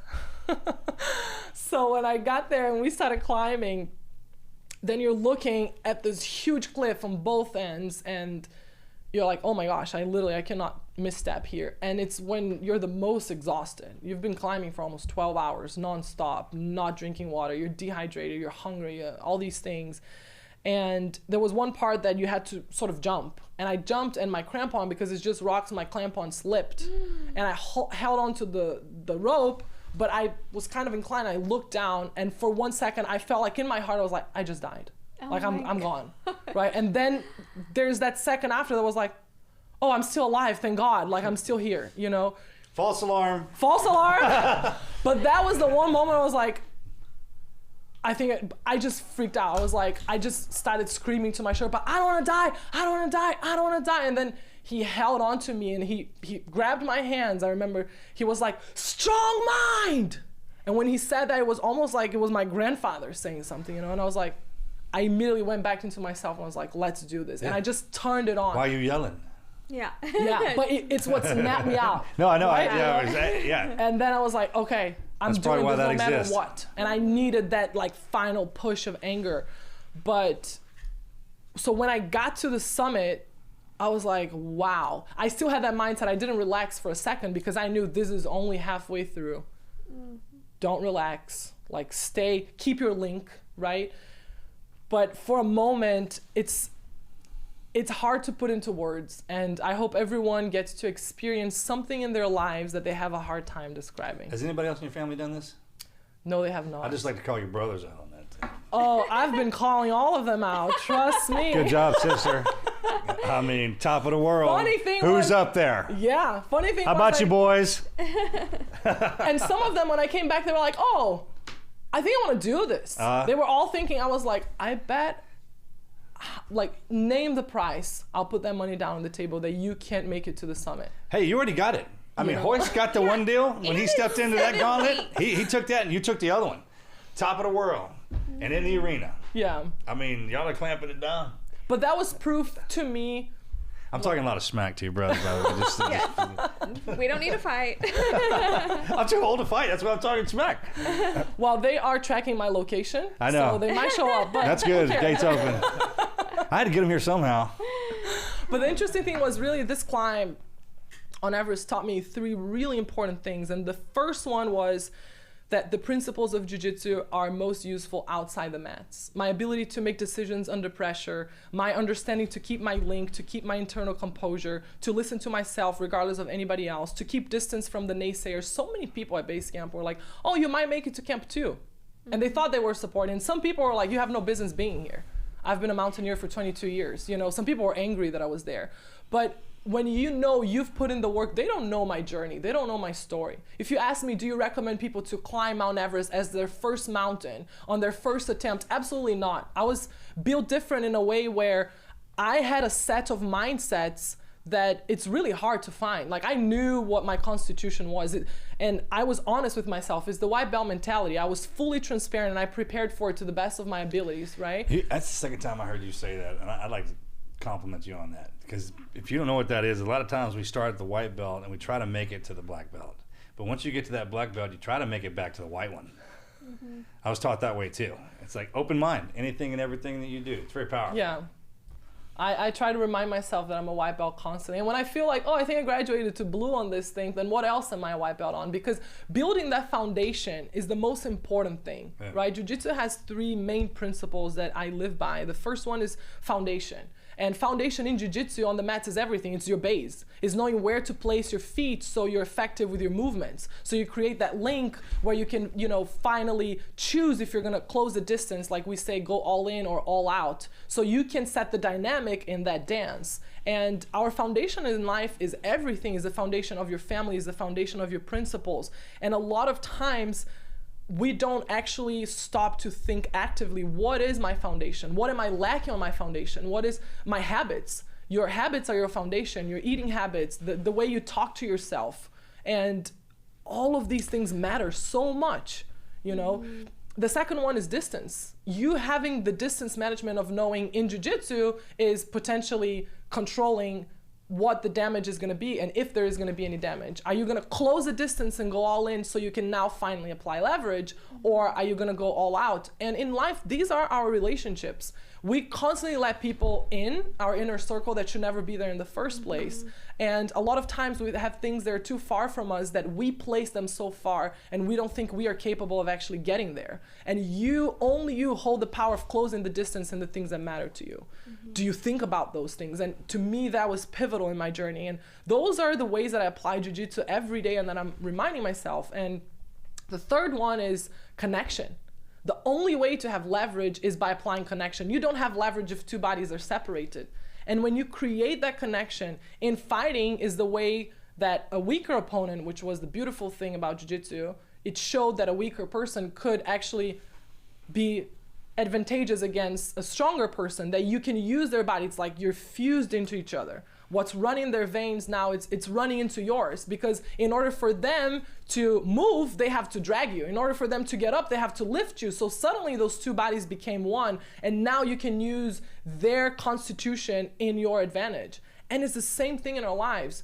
And even if you talk in a non-confrontational way, in a commercial way, you have a negotiation, which leverage do you have? Most people try to muscle through things. Like, I'm going to impose my will here because I hold the power. But you are creating some damage in the people around you, and that's going to cost you in the long run. So are you able to actually use leverage and understand where you're coming from, where they're coming from, and use some technique in that process? Awareness. Yeah. Mind, body, and spirit. Trains all 3. Very rarely do you run into a sport that does that. So when you were on the mountain and you had those naysayers at base camp or at different levels, when you were coming back down, were they proud of you or were they jealous? So I have one interesting story for you on that topic. There was one woman that she had been to Everest Base Camp 20 times. Oh, wow. She is an ice climbing instructor, extremely experienced climber, has climbed several peaks. And this year was the first year she attempted Everest. She was more than capable of doing that. She was the fastest one in the group. She would get, whenever we were leaving Everest Base Camp to Camp 1, she would be the first one to get there. Camp 1, and I don't know who she was competing with, maybe with herself or her dream of finally making it. When you leave Camp 4 and you start heading for your summit push, it's at night, so it's super dark, and the only thing you see is whatever your headlamp is illuminating. And the beautiful thing is, when you start that climb, I started at 10:40, so there were several climbers already up the mountain, and all you see in that pitch darkness are the stars in the sky and the little lights that look like stars, but they're the climbers because they're moving up. And they were my guides. Like, I would keep looking at those lights going up, which were the climbers, and it kept motivating me to try and get to them. You know, like, as long as they keep moving, I'm gonna keep moving. And then right before dawn, after the storm I talked about, where the wind started blowing, it was extremely difficult to go through that storm. It was right before dawn, which is the coldest time, and you're talking about minus 45 Celsius. Oh, you know, my it's gosh. really cold. I would not make it. I just would. I'm just letting you know that's I'm not built. I was born in Freaking Louisiana. If you have the right gear, if you have the right, I'm from Brazil. Brazil. Are you telling me you wouldn't make it? Excuse me. My body is meant for like tropical swampy people. humidity. What the hell are you even doing hot. up here, man? You're in Brazil. That was the question. You know what I'm talking about? That was the If you want to ask a question, ask that one. But the interesting thing was, after that storm, it was still dark. And then you get up and you kind of find yourself again. Where am I? Where am I going? Okay, I saw these lights kept going up. I kept going my way. But right after the storm, this weird thing happened where one of the lights started coming in my direction. And I was like, this is weird. It's too soon for this light to be coming down. There's no way they made it to the summit yet. What happened? You have no idea who it is. I kept climbing, and then I crossed this person right before dawn. It was still dark, and then I see it's her. It's a super experienced woman from my team. And I look at her and I said, where are you going? And then she said 3 things to me. She said, it's too cold, it's too dangerous, it's not worth it. Which were the 3 opposite things from the deal that I made with myself. I'm thinking, I'm breathing, I'm moving, I'm going. Mm-hmm. So it wasn't that she had a huge headache, she couldn't think, I'm hallucinating. It wasn't that I can't breathe, I don't feel well, I'm extremely ill, I need to go down. It was her mind self-sabotaging her 300 meters from the summit.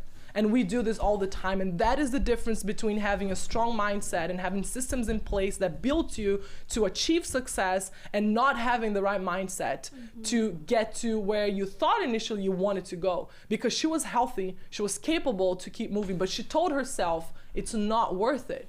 This is you self-sabotaging yourself when you almost make it. And when I got to that point, I was like, wow. I did everything I could to convince her, but also I gotta keep moving, right? And to your point, when I came back to base camp the next day, her tent was right next to mine. And when I finally made it down, after going through 2 avalanches, 1 crevasse opened right underneath my feet, I had food poisoning in the Kumbo icefall from an old energy gel. Like, I went through hell on this climb. Like, people have no idea. And when I finally made it back and I was safe and sound and I had summited, and it was my first mountain from somebody who didn't even know what a carabiner was when I was going through the gear list, you know, with my expedition. I was like, what is a carabiner? And they were like, oh my God. You're going to be fine. You're going to make it. It's going to be great. It's going to be good. You don't This even girl, know. You know what? When you go back to Kim, you know what? You're right. It was too Make cold sure you up there. mention us. It was cold as shit up there, and it was scary, and it was everything you said. Those 3 things. But those carabiners, I brought enough. Yeah, but guess what? I have just as many as I needed. Yeah. Oh, by the way, I know what in the hell they are now. But when I got back to base camp, I immediately called my family because I didn't tell anybody I was climbing Mount Everest. My parents didn't know. Yeah. She called from the mountain, telling me you just summited the mountain. Yes. Hey, I'm on top. But did they even believe you? No, hey, I'm back down safely. Oh my God. So, and I called my That's coach. great, by the way. That's a great one. I wouldn't have savage. anticipated that you were going to say that, but yeah, go ahead. We can talk about that if you want, but So if something would have happened, then they'd be like, what do you mean she died on... Or she's on she died where? where? In California? She's from Brazil. Was an avalanche in Los Angeles? Yeah, I mean, What do you mean there was an avalanche in Los Angeles? She Prank lives by the caller, beach. prank caller. Oh my god. All right, go ahead. I called a key few people, and it was like 11 p.m., you know, almost midnight. She sends me a message saying, hey, I'm trying to sleep here. Do you mind leaving your phone calls for tomorrow? What? Yeah, it was crazy. She was saying that because she was in the tent right next to mine, and I was like, I didn't even respond. But I'm like, I just survived the deadliest season ever. I just summited Mount Everest. Yeah. And by the way, nobody's sleeping here anyways, because, you know, what are you talking about? Our helicopter leaves at 7 a.m. Sleep when you get to the Marriott. I'm calling my family to tell them I'm alive. It's 8 a.m. in Get Brazil. your ass on the mat. You know? Yeah. We're going right now. But to your point, gosh. it's the same mindset, right?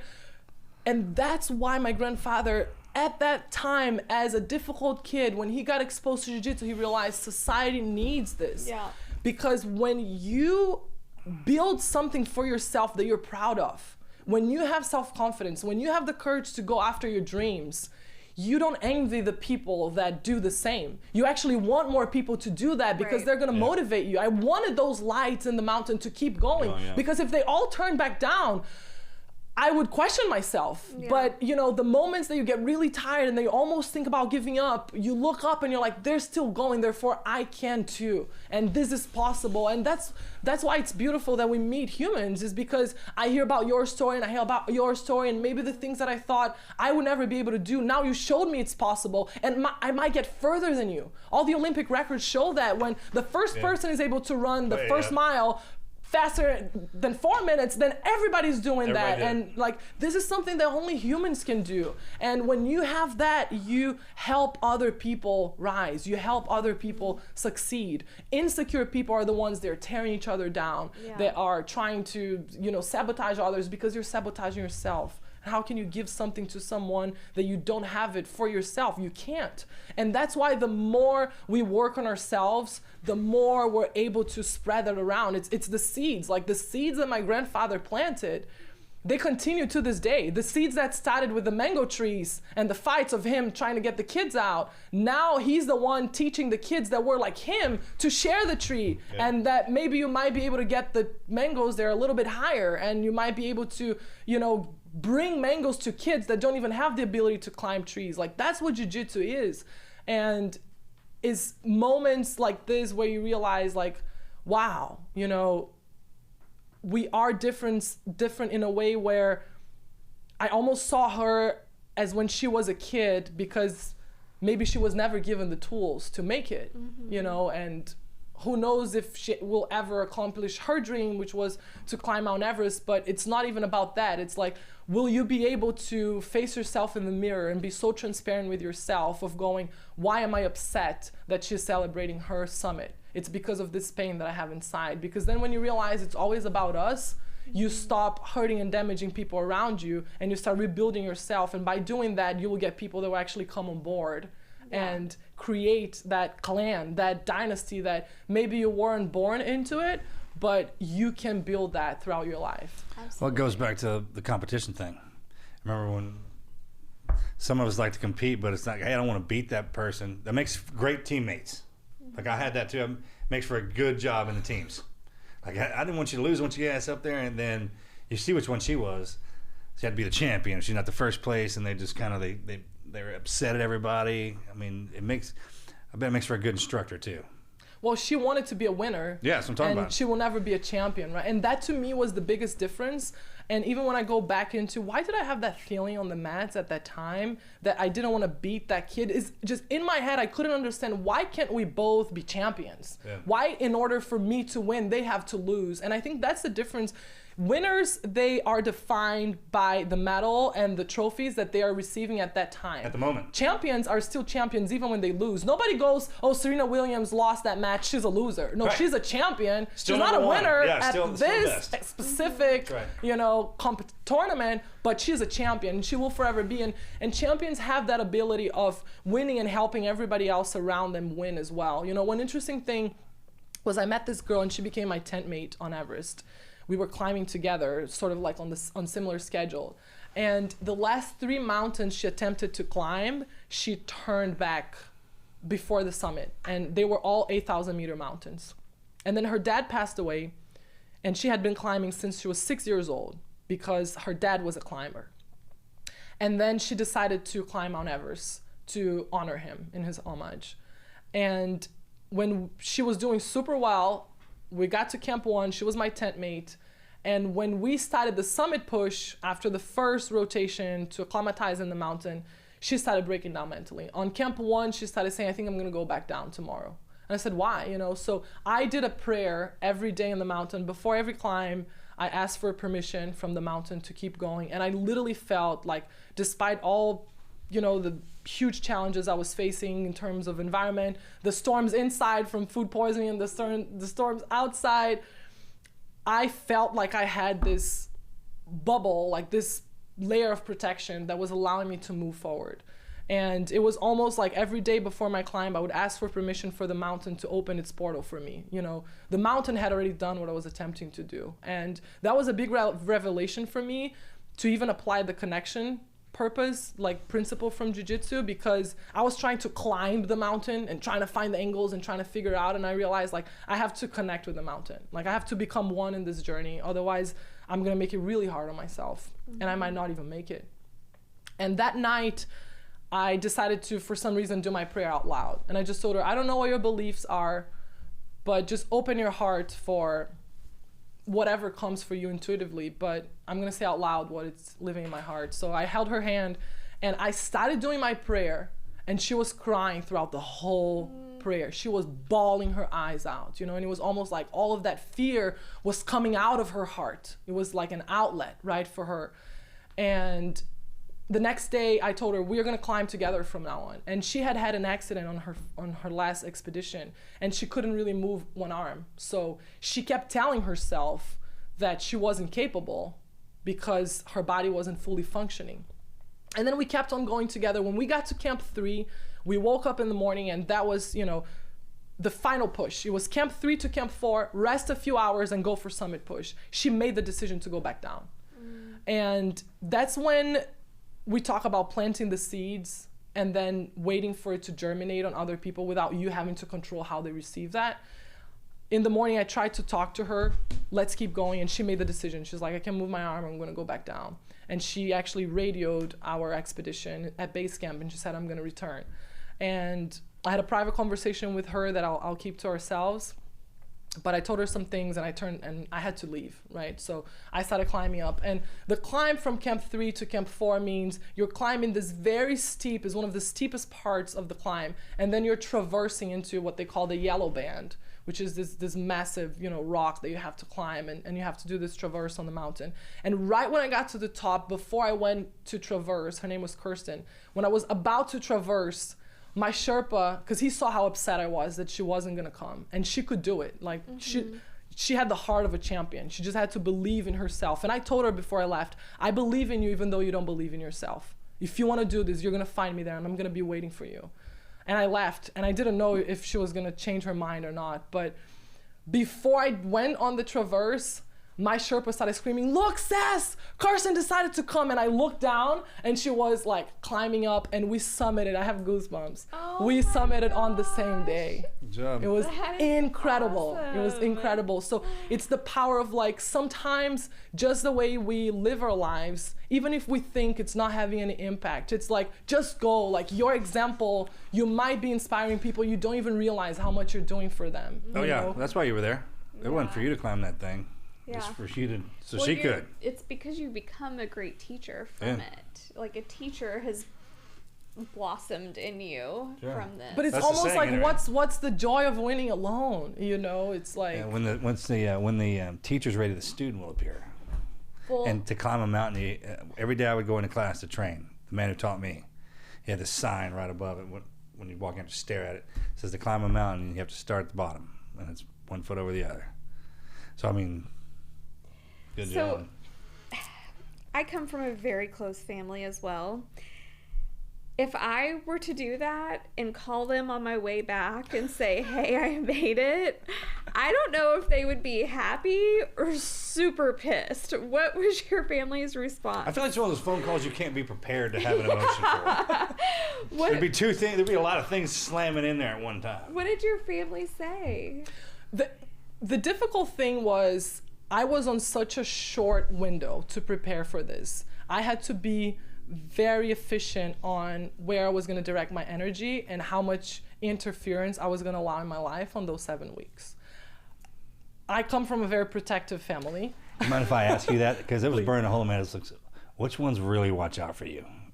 Like, which one of the brothers in the family? In the family? Yeah, the ones that are real protective. Because there's a couple of brothers I'd imagine that will always watch out for the sisters. Yes. So It's like, who would you have to answer to if you got hurt? you're going to on get me in that? such big trouble right now. You don't have to say, if you don't want to say it, I just know that they're there, right? There's a few. Right. Yeah, Well, okay. I mean, the ones I speak more often, like on a daily, weekly basis, Hoist is really close to me. That's We what do I a lot of figured. self-defense training and crazy adventures. And the white belt mentality, I see it in him all the time. I took him, like foiling and doing things that he never tried. I remember I took him to do e-foiling, and he was falling on his face for 30 minutes. And I was like, oh my gosh, I shouldn't have brought him here.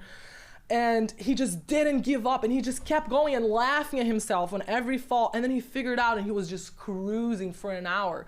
And those moments are so inspiring to me, to see like, this is the biggest champion. Like, I can't even walk with this guy on the streets, and here he is, always willing to learn something new and to be a white belt and not be upset about it. There's no resistance in him. Like, he's so fluid. He's done that for you your whole life?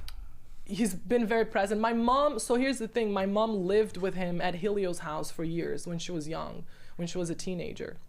And Helio trained my mom, Hoist's dad, to do presentations with him and to spread the word of jiu-jitsu to the women, which is really interesting. It's almost like I'm actually continuing that side of the legacy because it started with my mom. Sure. There's this photo that Pedro Valente has. He's a great family friend, grew up with us and does beautiful work with jiu-jitsu, that he has doing a kick with Helio. And there's only one other photo that is like this that my mom took, and it's my mom doing a high kick with Helio at his house, So she lived with him, and he would train her, and they would go to the biggest TV networks at the time, and they would do demonstrations. He would take her on stage when they were trying to spread the word, when nobody knew what jiu-jitsu was. And she would go on high heels and skirt like a woman in society, and she would do this jiu-jitsu moves and takedowns and submissions with Helio attacking her, and they weren't rehearsed. So he trained her every day at home, but when they went into the network, it was like, okay, you're gonna stand here and we're gonna come from left and right and you're gonna respond to it. So she lived with Hoist for many years, so they became kind of siblings. So I grew up, my grandfather passed away when I was 3, and Helio was more of the grandfather figure that I had. Like, we grew up at his ranch. I remember we would go swim at his lake, and he had all these fish that he didn't allow us to fish because he wanted to. So we would go in, and the fish would all like be biting us. And then he had these huge Brazilian Mastiff dogs, and he had these 3 dogs that would guard the house, and they were in these like big chains. And my mom was telling me this story actually the other day on the phone last week, and she was like, one day when you were 7, we all parked in the ranch, we all got out of the car, and the dog came at us, barking at us, at me and your sister and my younger sister. And she said I was 7, I jumped in front of them and I started barking back at the dog. And she was like, your bark was so serious. The dog ran away. Helio was so disappointed. He could not believe his eyes. He was like, this dog is running from a 7-year-old girl. How is this Mastiff gonna guard the house? And I was like, they were probably thinking I swallowed one of them. I was just like, but I was like so protective and barking at the dog like this. The dog was like, what creature is this? Probably. Hold on, man, what is this? Right, but Half is really close to me. He's definitely somebody that when I'm in trouble, I call, and he will show up. Let me tell you, if there are no planes available, he will take a boat. If there are no boats, he will swim to you. He's the most loyal, supportive. Kira is really close to me. Roger, I lived with Roger Gracie for years in London, and my brother, Hannes. I mean, there's so many higher in this new generation. But from new generation, these guys. Well, you obviously How about have a that? million cousins. Yeah, because it's you hard to had- handpick. If I yeah. forgot somebody, my phone is Which gonna one are ring. you? But to your point, answering Yeah. your question about the family, so I knew I really had to be specific about how much interference I was gonna have. Right. I FaceTimed my mom from Everest Base Camp, but she was thinking I was gonna climb Le Boucher, And it's not. I wasn't lying. I was delivering information on a Is that how need-to-know you basis. twisting that in your head?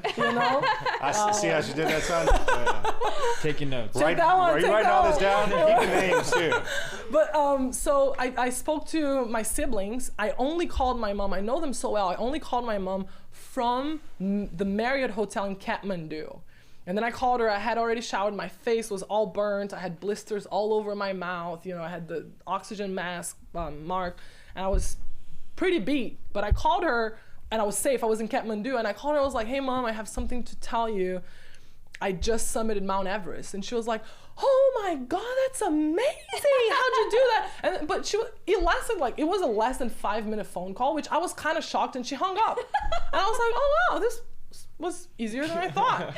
Fast forward 20 minutes passed by, and my phone rings again. I was like, "Oh, she probably told my dad." And I answer, and she's freaking out. She's losing. She was like, "Oh my God, I just realized what you did." And she's talking. She was talking without listening. She was like, "Yeah, babe, I got you. It's all She was good." talking about every single thing that could have gone wrong. And I was like, "Mom, I'm safe. I'm back. It's over. Yeah. I'm at the hotel." She's like, "Yes, but you could have this way. Like, how come you should have told your parents?" Like, I was like, "Yeah, you would have come to Nepal, wouldn't you?" Like, Yeah.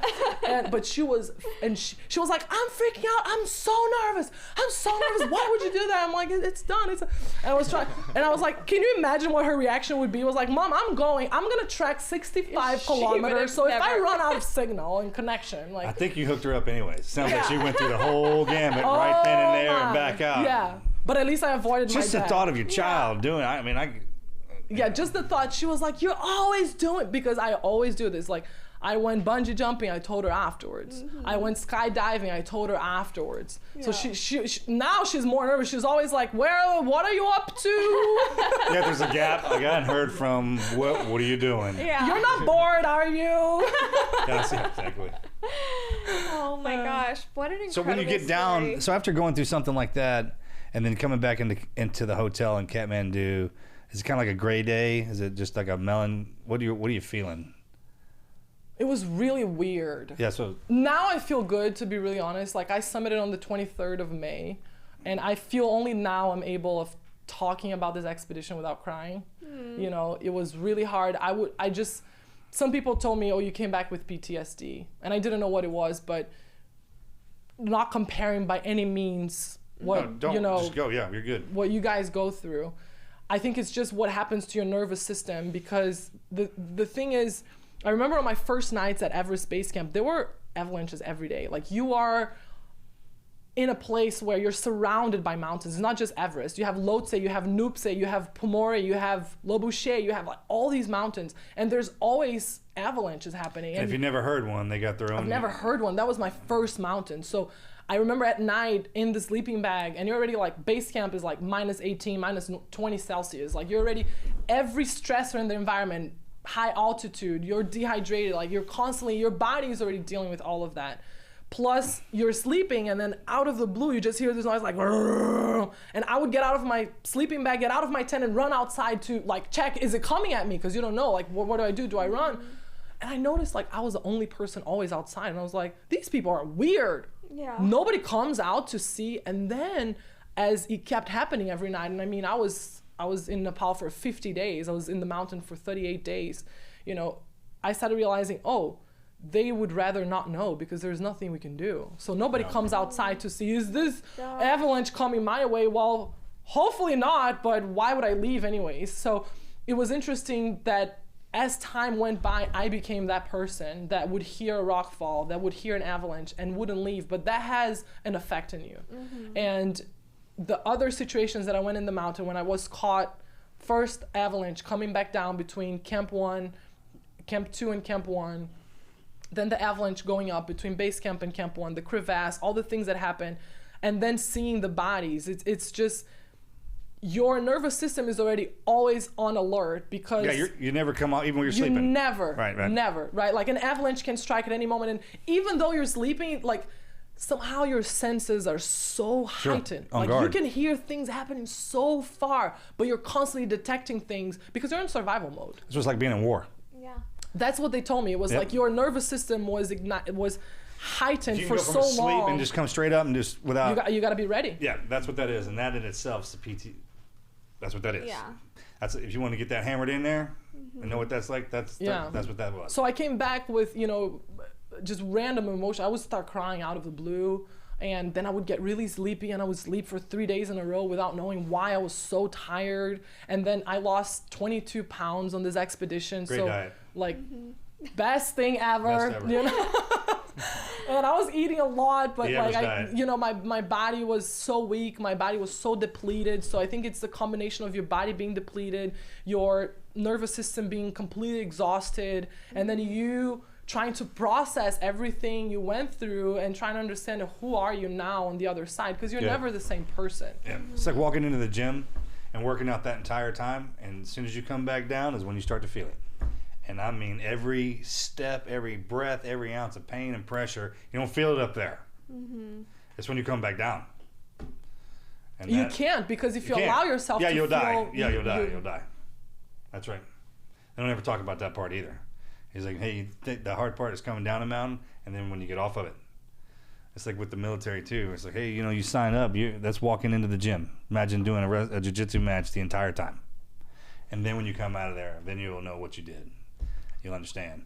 And then coming back and just nobody understands what you went through. Yeah. You're not with the mountaineers anymore. Like the people that were actually with you when the avalanche came and you stood back up and you looked at each other and you're like, you just... Oh, that changes people too. That develops something when you go through some stuff like that. Yeah, with each other. And then you come back into the real world. Absolutely. Right? And then you're like, yeah, I can tell you how I'm feeling, but you won't really understand. Like you don't, like for you, like people won't understand what it was like to lose people, to be in a situation that you're literally like, you were so close to death that how do you tell that to somebody who never had a near death? It's being close to God.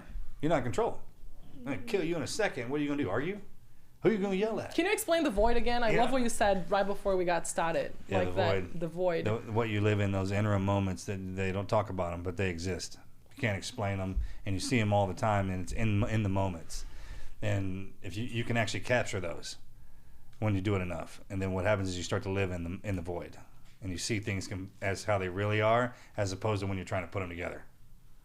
And it takes time, and somebody usually has to point it out. But it comes through the martial way. We've been trained for it your whole life. And it's kind of like at the end part. You got the ground game, the water, the earth, the fire. And then life in itself's that fire. And then we hit you with it. Boom. But you're right. When you get up there and you're coming out, like, what are you going to... There's a simplicity in that. It makes you appreciate everything else. So speaking of that... I can talk martial arts science with you all day long. I'm so impressed. I think there should be another... You get all the great martial science, martial artists, anybody. We should all meet up somewhere and everyone just put their 2 cents in. And that would be amazing. You know what I mean? Yeah. Like somewhere where we just have the best time, because it'd be peaceful. It would be the most peaceful place on earth. It would be the most peaceful place on earth. Probably have great food, a great time to sit down and talk about all that and rewrite the books. Like, hey, this is what everyone's learned over all the wars and all the stuff that we've been having to deal with our entire lives. He won't talk about it, but I'll brag on him. He was excellent at karate and other martial arts, but karate was his specialty. And it's just a way of life that I think that everybody should. I was fortunate enough to have access to it. Around here, a lot of people know him. I grew up weak. From I was a little bitty, yeah. man. I didn't have any skills or anything like that, and even with my son. This is the best way I can explain this. Is we're out. He loves to play basketball, but he rode the bench the entire first season, which is fine with me. That's where I was like, fine. But then I asked him one day. I was like, son, when I watch you on the court practice, it's like you do all this head stuff, head moving, you're dribbling. Like I can see the fire in you. I was like, but when we get to the court, what happens? He's like, confidence, Dad. I just don't have it. I mean, he hit me with it straight out, which I loved, and I was like, okay, let me take you to the schoolhouse. It's got it. Just drove right down to the jiu-jitsu schoolhouse, and I was like, this is where you find confidence. Because if you can play in here, you can play anywhere else. And I not only believe that, I've road tested it. And I'm a living proof of it, and so are you. And look at the things that you do. Like, people don't have problems or we don't have problems other people have because of the background we have. That's the best way I can say it. And I've been to hell and back, so have you. And what was the consequence for your son? Did he find that confidence? He's in the middle of it, because it's a marathon, not a sprint. Yeah. And I take him in there and I show him some stuff. He's been into there. He's like, he's going in and get his butt whipped and didn't like it. And I was like, welcome to life, son. Yeah. And that's why it's so important, because it's a never-ending journey. Never-ending. People think like, oh, I'm just going to sign up for this amount of time. We all need those reminders. I told him it's a life thing. It's for life. He takes him to different gyms too, so he's not comfortable in one spot. And just the minute he gets comfortable and around the people, I'm like, boom, I'll switch it up. I'll keep him around the meanest suckers we got. And my father did that to me, and it works. They're just mean because you're not mean enough to be around them, and it's just that's their style, and I think that's the glorious part of life, and that's what jiu-jitsu gives you. It gives you a key into opening somebody up. One, you don't have, I'm not talking about fighting them either. I'm just talking about confidence. They can feel that. Yeah. The conversations are completely different with somebody when they have that. I have to say that I think the most impressive thing about our conversation today regarding martial arts that I rarely find these days is when the person on the other side understands the philosophy behind it, because that was the most important thing about martial arts was the philosophy, and I feel like it's being lost a little bit. And I could go with you all day on that one too, man. Yeah. I hear him talking about it. Yeah. The philosophy. That's what I wanted to do. I wasn't invited yet, but I'll be back. It's gone long, but I do want to ask. Yeah, I'm sorry. Are you after this? Are you hungry for more extreme adventures like Mike McCassell does? Interesting question. I never plan those things. I stay on my path, and when I see that a challenge presented itself to me that will help enrich my journey and make me a better person in my own environment, that I take that on. When I was presented with the opportunity of climbing, the first thing that came into my mind was, why am I going to do this? Is it going to be more useful than me being here teaching, doing what I'm doing, sharing these principles, guiding these girls? Is my absence going to be justified by what I bring back? If not, then the answer is no. And at the time, I had that constant thought in my head of going, well, how can I be worthy of asking my students and these girls to be brave, to have the courage to face challenges and to face themselves and to grow and to be open to the spontaneity of the universe and the opportunities that come their way, if I'm not willing to do the same? I have to be willing to do the same. I have to constantly put myself as a student in something. So am I going to climb another mountain? Am I going to do a traverse? Who knows? I am very strongly connected to my journey of spreading the principles and the philosophy of jiu-jitsu to as many girls and women as I possibly can. My mountain now, my Everest, is setting up our headquarters in LA. So I'm looking for locations, negotiating leases, and building the first school of empowerment, because my methodology is a holistic approach to jiu-jitsu, self-defense, and psychology. We do a lot of verbal role-playing and exercises and drills, which is the hardest part. The verbal jiu-jitsu that we do in class, which is the first part of class, women are sweating, they're blushing, and we haven't even started moving. You're just learning how to use those tools to set boundaries, to communicate your feelings, and we struggle with that. So, guys do that growing up. We talked about that earlier. Like, y'all don't do that, but we do. We do. Like, we're taught that, to go back and forth, and that's a martial art in itself. Probably the best one. How do you deal with conflict? That's it. If you know how to use your body and your voice, you will probably not need to use the skills. 100%. Yeah. You won't, right? Getting the skills gives you the voice that you don't have, the timid ones. But once they figure out what they're driving, it's like, oh, you want to hear this horn? You want to hear me roar? That's fine. That's exactly what that is. Yeah, but even for guys, like if you accidentally go, you're driving and a guy rear ends you and he gets out of his car super mad, is exactly what you said, even talking about breathing, but your posture, hey, calm down, step back, we're going to take care of it, breathe. Like 100%. You're setting a boundary where a woman will freak out and the guy now is screaming at your face and you're shaking and you're crying, and then you get in your car and you're traumatized from it because you said, hey, step back, don't come any closer, I'm going to take care of it. And now you are in control of the distance, and you're setting the dynamic where you're making yourself safe in that situation. Where for a guy, he might not hesitate to go like, hey, don't come any closer. Yeah. Well, that's what a guy's freak out is. When they get out of that truck barking like that, they're freaked out. A guy who's not freaked out, I'll give him, are you okay? But he has no training. Yeah, you always know that. However you're feeling, if they throw the same action out, that's what's going on in their head. Our daughter, plain and simple. When she was I'll give you all that little insight into man code right there. When our daughter was like 3 years old, somebody said something super aggressive to her. I don't remember what it was, but her response very aggressively back said, prove it. And it is one of the funniest things that she continuously does. And so anytime someone's saying something or barking, she just calls them out on it. And we freaking love it. She's like, you hear somebody like, oh, I can do this, I can do that. She'll like, prove it. Yeah. But let's freaking see it. Even parents talk. Yeah. And those Everest climbs and everything that you do, those set the examples of what you've trained. Yeah, you're proving it. Yeah. You're proving what you're talking about. A lot of teachers don't have that. They're like, hey, I see all this stuff you got written down for me to look at, but what does it do for you? And Everest is a qual. I mean, a big one. And people who go through some things that have difficulty, they know how difficult other things are. It's a lot of suffering. Wow. I'll tell you that. There's a lot of joy and glory, but there's a lot of suffering behind, which is a part of life. You know, we can't live in this unrealistic ideal of utopia, thinking like, and that's part of the anxiety and depression is, especially this young generation, not knowing how to deal with their emotions. That's why, like, you're on the mats, that's normal. Suffering is normal. You know, knowing how to pull yourself out of that suffering is what matters. You know, like it's easy to enjoy you can the really sun, suffer. but like, it's a lot of suffering. And you know, so many people are like, oh, Everest, you pay and they take you there. And I'm like, all these comments came from people that had never climbed an 8,000 meter mountain. You know, if you've been in the death zone, you know everybody is struggling. You know, you can hear it when they talk to you. They're like, I know that comment, they didn't make it. This one, you did. No, and you always click and you're like, let me see how many 8,000 meters they have climbed, and it's like 0. You know, but you can't listen to those comments. There's always going to be naysayers in life, and we've been talking about the motto around here now is a little suffering goes a long way. Yeah, there's a lot of truth in that. Absolutely.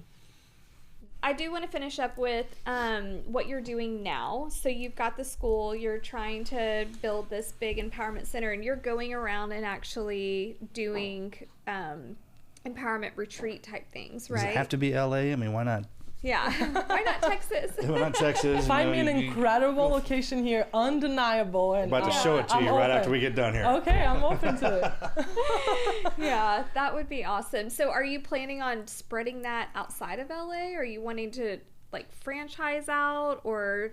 So I'm setting up the headquarters in LA of this program for girls and women, and we'll see what happens. We'll cross that bridge when we get there. If I'll license the methodology, if I'll franchise it. The reality is, I want to make it as easy as possible for people to have access to this methodology. So there are different ways that I apply that. One is in my school, in the ongoing programs that I have, that I currently lease a space, but I'm building our headquarters, so it's our home, and girls and women from all over the world, they know where they can go and actually see and experience a place that was built for us, you know?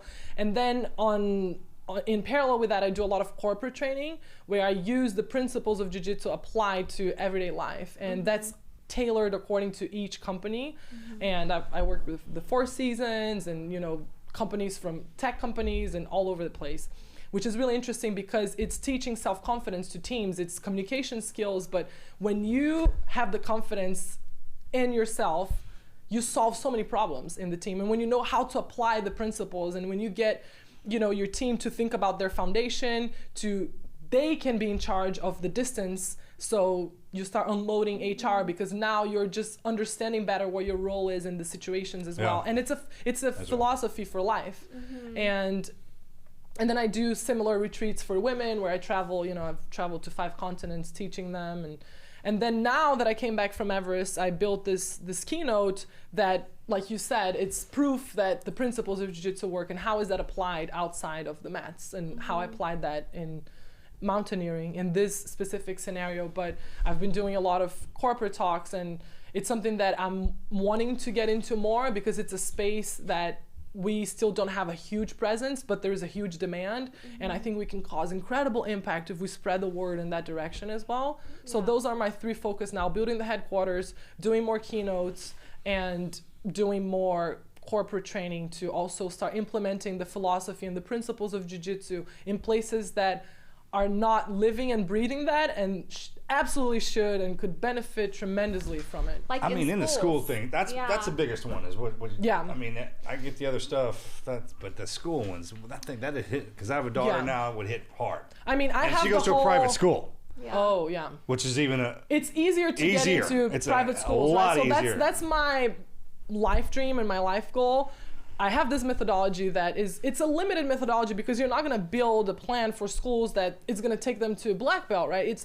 Can you teach the most important principles for these kids in school and start implementing that, even if it begins they can take it home and then it'll take it home. And that's the thing about my program. So I created a character and I tell stories in the beginning of every class, and those stories carry out a principle that becomes their homework. So every week when we get together, they have to share a story on how they practiced that principle. And we talk about everything from compassion to inclusion to strength and courage. And every story has the underlying principle. So the first story is the posture of the champion, and the theme is courage. Then we talk about the strongest man in the village, and it's about strength, but it's actually teaching you that you can be strong in your heart, in your body, and in your mind, because we tend to value certain types of strength and then undervalue other types. And sometimes your kid, they're not built physically and they navigate the world thinking they're weak. But if they understand what is jiu-jitsu, jiu-jitsu is first being strong in your heart. You never give up. You listen to yourself. You conduct yourself in a way that honors yourself instead of going against your beliefs to please other people. Like, that is being strong in your heart. Being strong in your mind, you can be extremely intelligent, creative. The world is run by these people.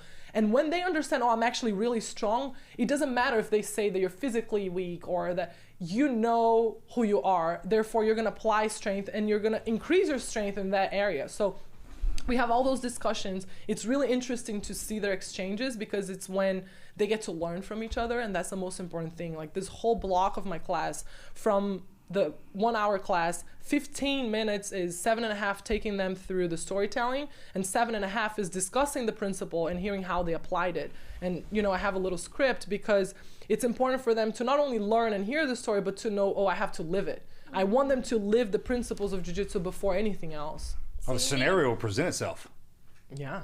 I mean, it's like, okay, I'm teaching you this. When you go home, you're going to hear this conversation. This might show up. How are you supposed to react? Yeah. I mean, if you give them an option already, totally. That's the biggest fear. Yeah. If something presents and you're like, how am I supposed to act? Yeah. You know, it's really interesting. One of the stories, that's from the second season, when Jiu-Jitsu got to Brazil, because I tell the stories, I'm telling the history, the story of Jiu-Jitsu through the eyes of this girl, and within are embedded the Jiu-Jitsu principles. So one of the stories is inclusion. And we go through the script and I ask them, I tell the story about inclusion. This girl looked different. She didn't have a leg, therefore she didn't train jiu-jitsu. And they end up including her in the training. It transforms her life because we realize that we value the things that we do have instead of focusing on what we don't have. Mm-hmm. That is the underlying theme. So then when we talk about inclusion, we go through the script and we are in a circle. So in this moment, we're all equals, we can all see each other, and they get to learn from each other, and they're practicing public speaking.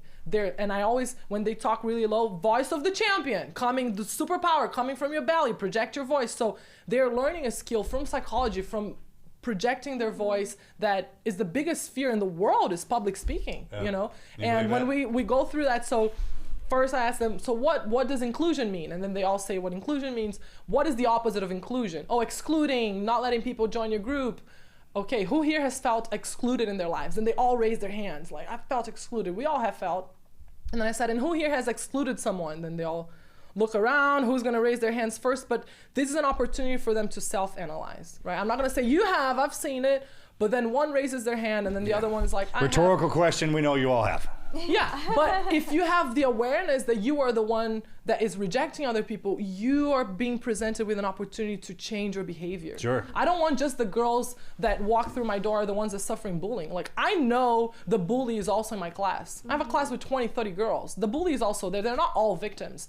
But the bully is also a kid that has either suffered trauma or negligence at home or has witnessed aggression, and now they're being brought in an environment where they have the opportunity to self-assess and go like, yeah, I exclude girls all the time. Like, I should change that. Yeah. And that the bully becomes the protector and the one that is inclusive, you know? So this is the process to me that is the most fulfilling, that is the most enriching, is then seeing them give examples of how did you practice inclusion this week?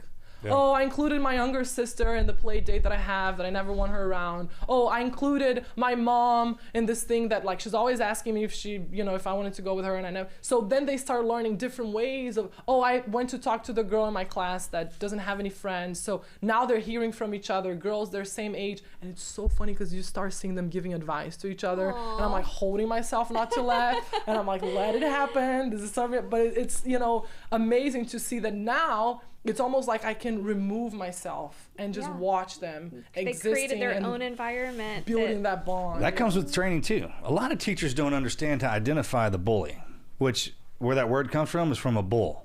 There's the bull in the pen, meaning you have an alpha child in there with the regulars.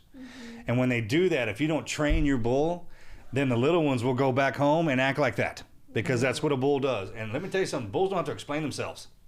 They don't even know they're doing it. Now, if they're not taught discipline like we're taught and they pick on, that's the worst. But I'll tell you what happens to them is when they get beat down, it affects them the worst. Yeah. So, I mean, when that was where that word bully comes from. You got the bull child in there. So if you're an alpha female or an alpha male, especially the alphas, you got to, my mother always said, if you got a wild child, put them around wild Mustangs.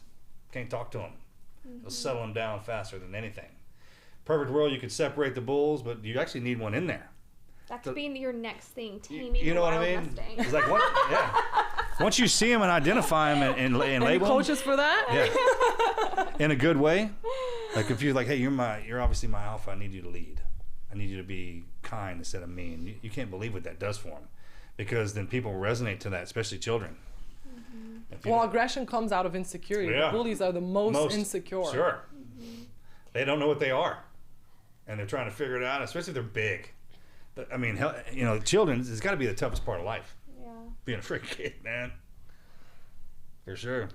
All right. So how do people follow you and help promote you, attend your what can we do to help? retreats? How can our listeners get involved with you? Yeah, so my website is under development, should be released in a month, hopefully. It's cesalina.com.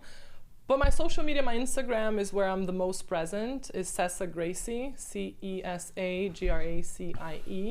It's where I share more content like this and tips and, you know, my journey and the things that I'm learning and on the way. And let's see how you guys can help. Maybe we'll talk about it. We get you an app up there that we can just hit on. It's like, hey, I got a question. If this happens to me, I feel like this. What do I do? That would be amazing. If you can hear it from the alpha females, and like you know who they are too. So if you have like a board of directors of them, all these girls have some guidance. Instead of Cameo with celebrities wishing happy birthday, maybe you actually have some constructive advice. Something constructive to say. Yeah. If you had, this happened to me, listen to this, and this is what I did. And I got buddies that I'll call them up. Even when it comes to discipline my kids, I'm like, hey, my son did this. I know your kid did it a couple years back. What'd you do and what should you have done? He used that one on I know you've done that to me before. I called him. I was like, hey, bro, I remember doing this when we were in college. I'm not going to get into it on the air here, but my son just pulled it off. What do I do? And he's like, this is what Dad did to me, but he should have done this. I mean, they came out with it like that. And I was like, all right. Really? He's like, yeah, it'll work. I was like, all right. How valuable is having that resource? So valuable. That's why they're there. I mean, if you go through something with somebody and they stick beside you and they don't want nothing from you, but they're kind of walking their path similar to you, it comes in, it alleviates stress. I mean.